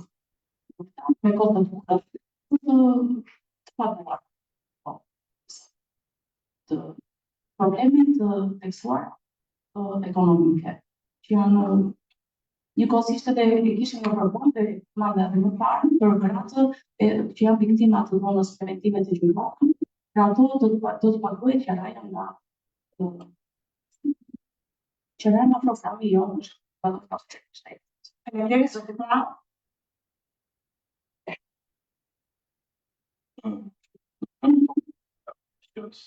Për përçarje sociale, sigurisht janë nënat e vetmuara, apo qeverisë të e vetmuara dhe ato të cilat janë të detyruara që të mos punojnë për të kujdesur fëmijët që nuk kanë as të kujdesura, apo dhe për prindërit e së. Një nga këto programet është që ato të paguhen në pagesë ligjare dhe të paguhen dhe sigurimin shoqëror nga shteti. Sepse sot të bësh nënën është një kufitare, sidomos për ato që kanë fëmijë me probleme me të tjera. Dhe për gratë të nuara sigurisht është nevojë urgjente trajnimi këtu, i cili duhet garantuar nga shteti dhe më pas rritja e kapaciteteve të tyre për të qenë të plusuara dhe që të mbajnë vetë familjen. Faleminderit, të përshishë edhe nga studentët. I përmande dy kategori, gratë që e divorcuar dhe ato janë dy grupe të cilat bëjnë pjesë të shumë grupe të tjera të njerëzit që kanë nevojë për ndihmë sociale. Ne për sa i përket ndihmës sociale, kemi në programin tonë kemi përmendur rishikimin e gjithë skemës të ndihmës sociale. Pagesat për ndihmën sociale janë qeshtarake, sepse aty për interesa, për nuk e di për çfarë, janë futur dhe njerëz që janë vërtet në nevojë dhe njerëz që e marrin ndihmën sociale kot. E para për të parë është kategoria dhe është për të ribërë gjithë skema. besoj. Dhe për sa i përket konkretisht për dy kategoritë që ne nuk i kemi të cituara më vete, po ne mendojmë që njerëzit që marrin përkrahje sociale duhet marrin një përkrahje dinjitoze që të jetojnë si njerëz dinjitoz. Jo një lëmosh sa për të thënë që ne kaq mundësi kemi dhe kjo është ndihmë sociale. Konkretisht nuk i kemi të ndara me emra, po janë njerëzit patjetër që janë te grupi i personave që kanë nevojë për ndihmë sociale dhe do të trajtohen me dignitet. Faleminderit, atëherë Faleminderit, evidente per cui il film è dare per le aziende che leadership risk, ne magari dolce da come Tam drejtën të disa programe, nuk doja të shëtoj dy në fakt të paktive shërfatja gjithsesi jam e sigurt që çdo program politik me aktimin teorik të vet, duke marrë ekspert nga jashtë, por po jemi me praktikë, sa jemi në koherencë, tetin, shpëtimin të shoqërisë shqiptare dhe gjendjen aktuale. Në këtë mbështetim tim, dhe unë si një ekspert shtatistik, si do të politike, duket sikur disa të vonë të cilat do ishin shumë të sqarta dhe të kuptuese për të qarë një mundësi shumë vjeçare të ndonjë, duhet të ishin më potenciale, më të qarta opsionet e tyre dhe më shpesë. Realisht sa nga programet janë shumë larg. Itetit janë programe që kthejnë shumë program, janë programe që kthejnë stabilitet, por shkoj dhe disa alternativa dhe doja të tjetëresha me konkretisht Kleinin dhe zotit të raportit, për parë në sot qërë, që i mundjen taksa dhe investorët e tuaj të ndër hallkat më të dobta që ne kemi sot, si e mbajnë me timin sot këtu, si aftësojmë dhe orientojmë të tashë dhe të sarës. Sidër që është diçka disi.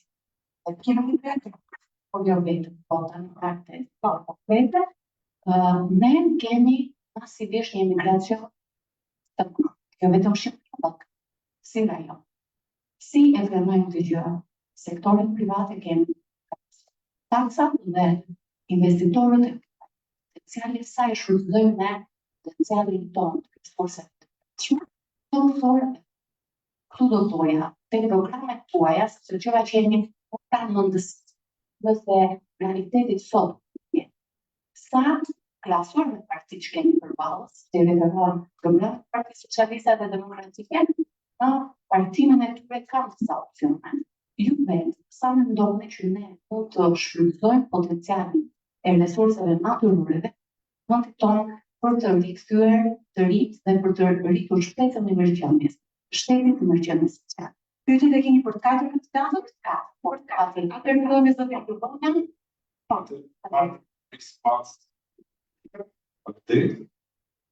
Sa pjesës të entuziazmit e shakit për ne. Ne kemi 12 vjet në të rregull, në aktivim. Ju po dëgjoni për minimumin jetik, po ne kemi bërë peticion, kemi me 21 firma dhe kemi propozuar në parlament të partitë tradicionale, të tjetra, të të më ta, se do jemi në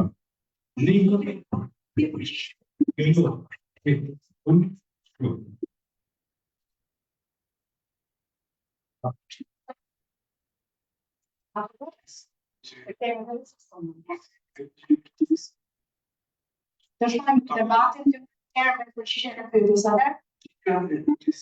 Konkretisht në politika, jo vetëm teorike dhe zbatuese. Mund të themi që është teori, kur ti thua që ne do e motivojmë të riu të qëndrojnë duke i subvencionuar qëranë dhe kreditën duke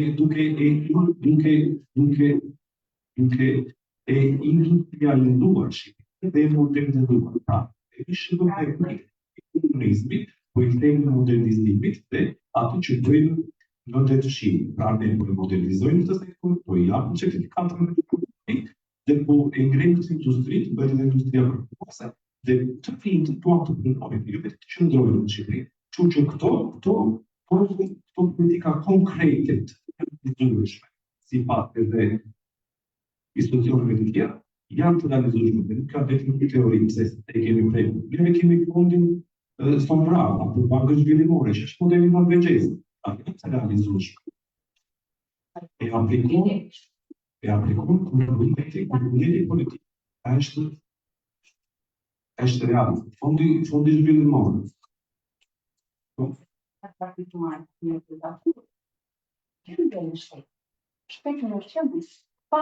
Se buxheti kryer në politike, si mos e vendon, po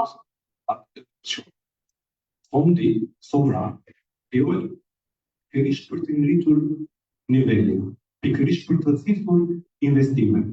Pra, dhe kur themi fondi sovran, nuk themi që i kemi këto, dhe kemi ekonominë, pra, me krijojmë që të thithim diasporën këtu, edhe kemi konkretisht 100.000 euro pse që të shpangim shpatësimin e parave. Ju themi emigrantëve që urdhoni eja në kurimin e tokën tuaj, eja të krijojmë industrinë e mesme, eja të krijojmë industrinë e turizmit, por duke mbështetur mobileri edhe industri të tjera, pra do i krijojmë vende pune alternativë. Ne nuk themi që shteti do i krijojë këto industri. Ne themi që ju bashkë me ne, duke urdhëruar ta bëni të plot, ti krijojmë këto alternativë. Në demoralizimi dhe duke qëndruar vetëm te kritika që ju bëni teori, ai nuk shëndohet sepse në ditë vite kemi bënë re edhe në diskursin politik, dhe në artikulimin tonë që po ja ungjisë edhe partive tradicionale. Faleminderit.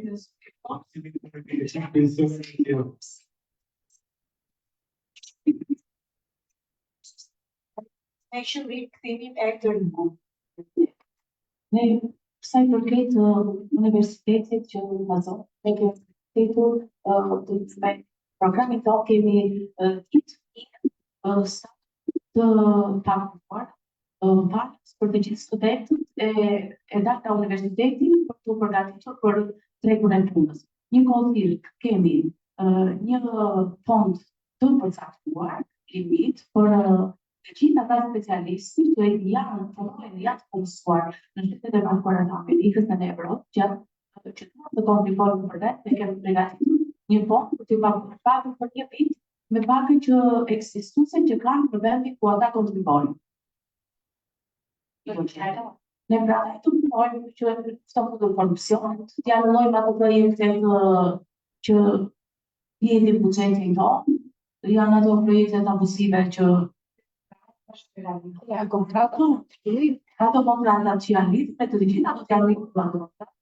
Dhe nuk ka transparencë çdo gjë që nuk vetë çdo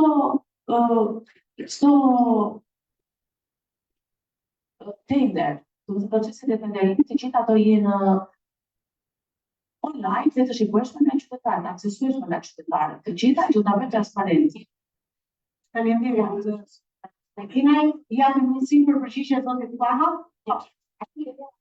Për shqetësimin e resurseve humane, ne kemi menduar krijimin e një tax free zone, pra një zonë pa taksa për gjitha startupet që janë në fushën inovacion. Pushteti i komuniton që mos paguash taksën vetë të para, por ama pushteti bëhet taksën me 1% të ulët në çdo ata të ri që është detyruar. Për të sigurisht investitorët e huaj që shpëtojnë në resurset natyrore dhe krijojnë mundësinë, duhen rregulluar përpara dy problematika. Problematika e pronës, pa u zgjitur një herë që gjithmonë e problematikë pas sistemit të rregulluar do të jetë shumë më vaktu. Dhe e dyta është forcimi i asaj që quhet rule of law, pra shteti ligjor dhe drejtësia që funksionon. Sepse një investitor që investoni shumë të madhe dhe nuk e ka të sigurt drejtësinë problematikë që mund të ketë atëherë nuk e merr të rrezikun. Pra forcimi i drejtësisë është shumë i vështirë. Qoftë mund të se pyetja e fundit më bëri shumë përshtypje sa shumë pyetje të bashkë janë në rezultate për çfarë saktë janë. Dhe sigurisht më gëzon shumë ky fakt sepse shoh që ky qytet ka një stan qytetar që do na shpej shumë të ardhmen për të patur që ata të angazhuar në vendimarrje të drejtë në vetë. Dhe falenderoj.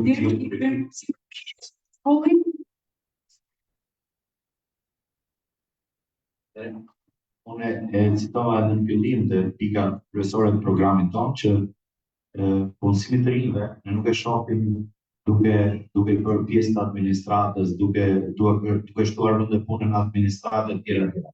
rritja profesionale të rinjve vjen nga një arsim i mirë, vjen nëpërmjet integrimit të praktikave të bashkëpunimit të universiteteve me kompanitë private, për të zbuluar nevojat e tyre dhe përgatitur njerëz të aftë. Duhet ne në krimin e këtyre praktikave ne duam të nxisim krimin e praktikave mësimore me pagesë, që studentët jenë sa më afër kërkesave të tregut. Rritjen e punësimit të rinjve e rrit investimet, e rrit biznesin. Nëse biznesi nuk është i shëndetshëm, vjen punësime në administratën publike nuk sillen asgjë. Dhe klima miqësore ndaj biznesit është kryesorja. Ne besojmë në një shtet të vogël, në një shtet eficient, ne mendojmë që paraja menaxhohet më mirë nga biznesi se sa në duart e shtetit. Ne besojmë te kjo, ne besojmë te tregu dhe e gjitha zhvillimi ekonomik për ne vjen motor është sektori privat. Faleminderit zot Ergolli. Të nderuar pjesëmarrës.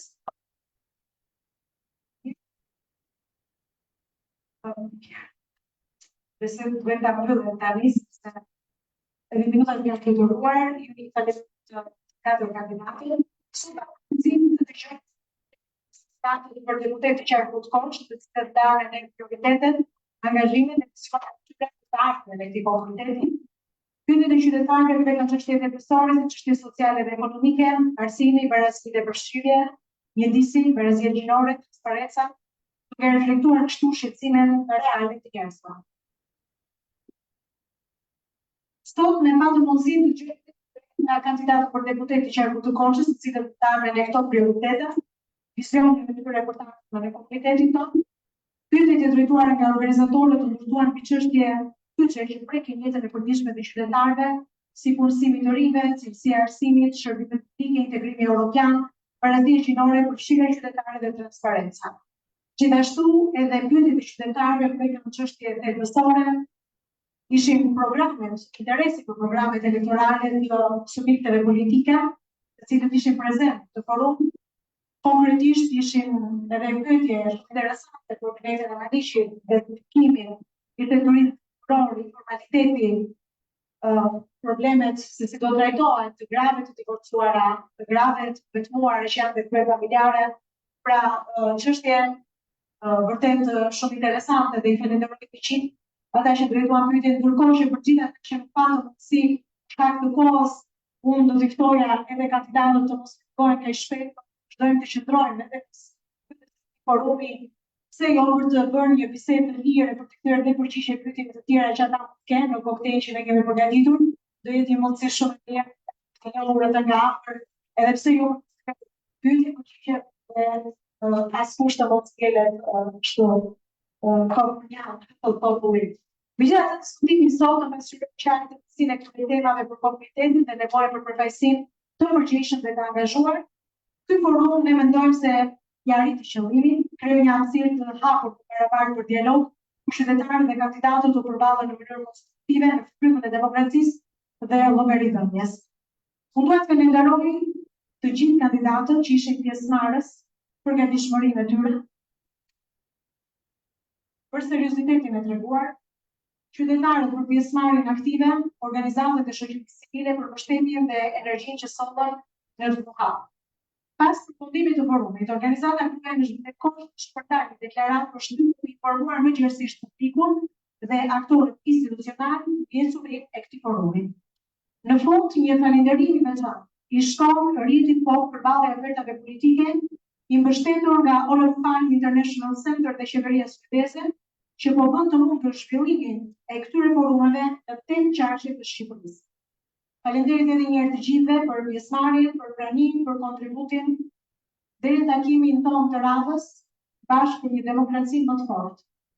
Zgjidh me mendje jo me zakon, krahaso ofertën politike.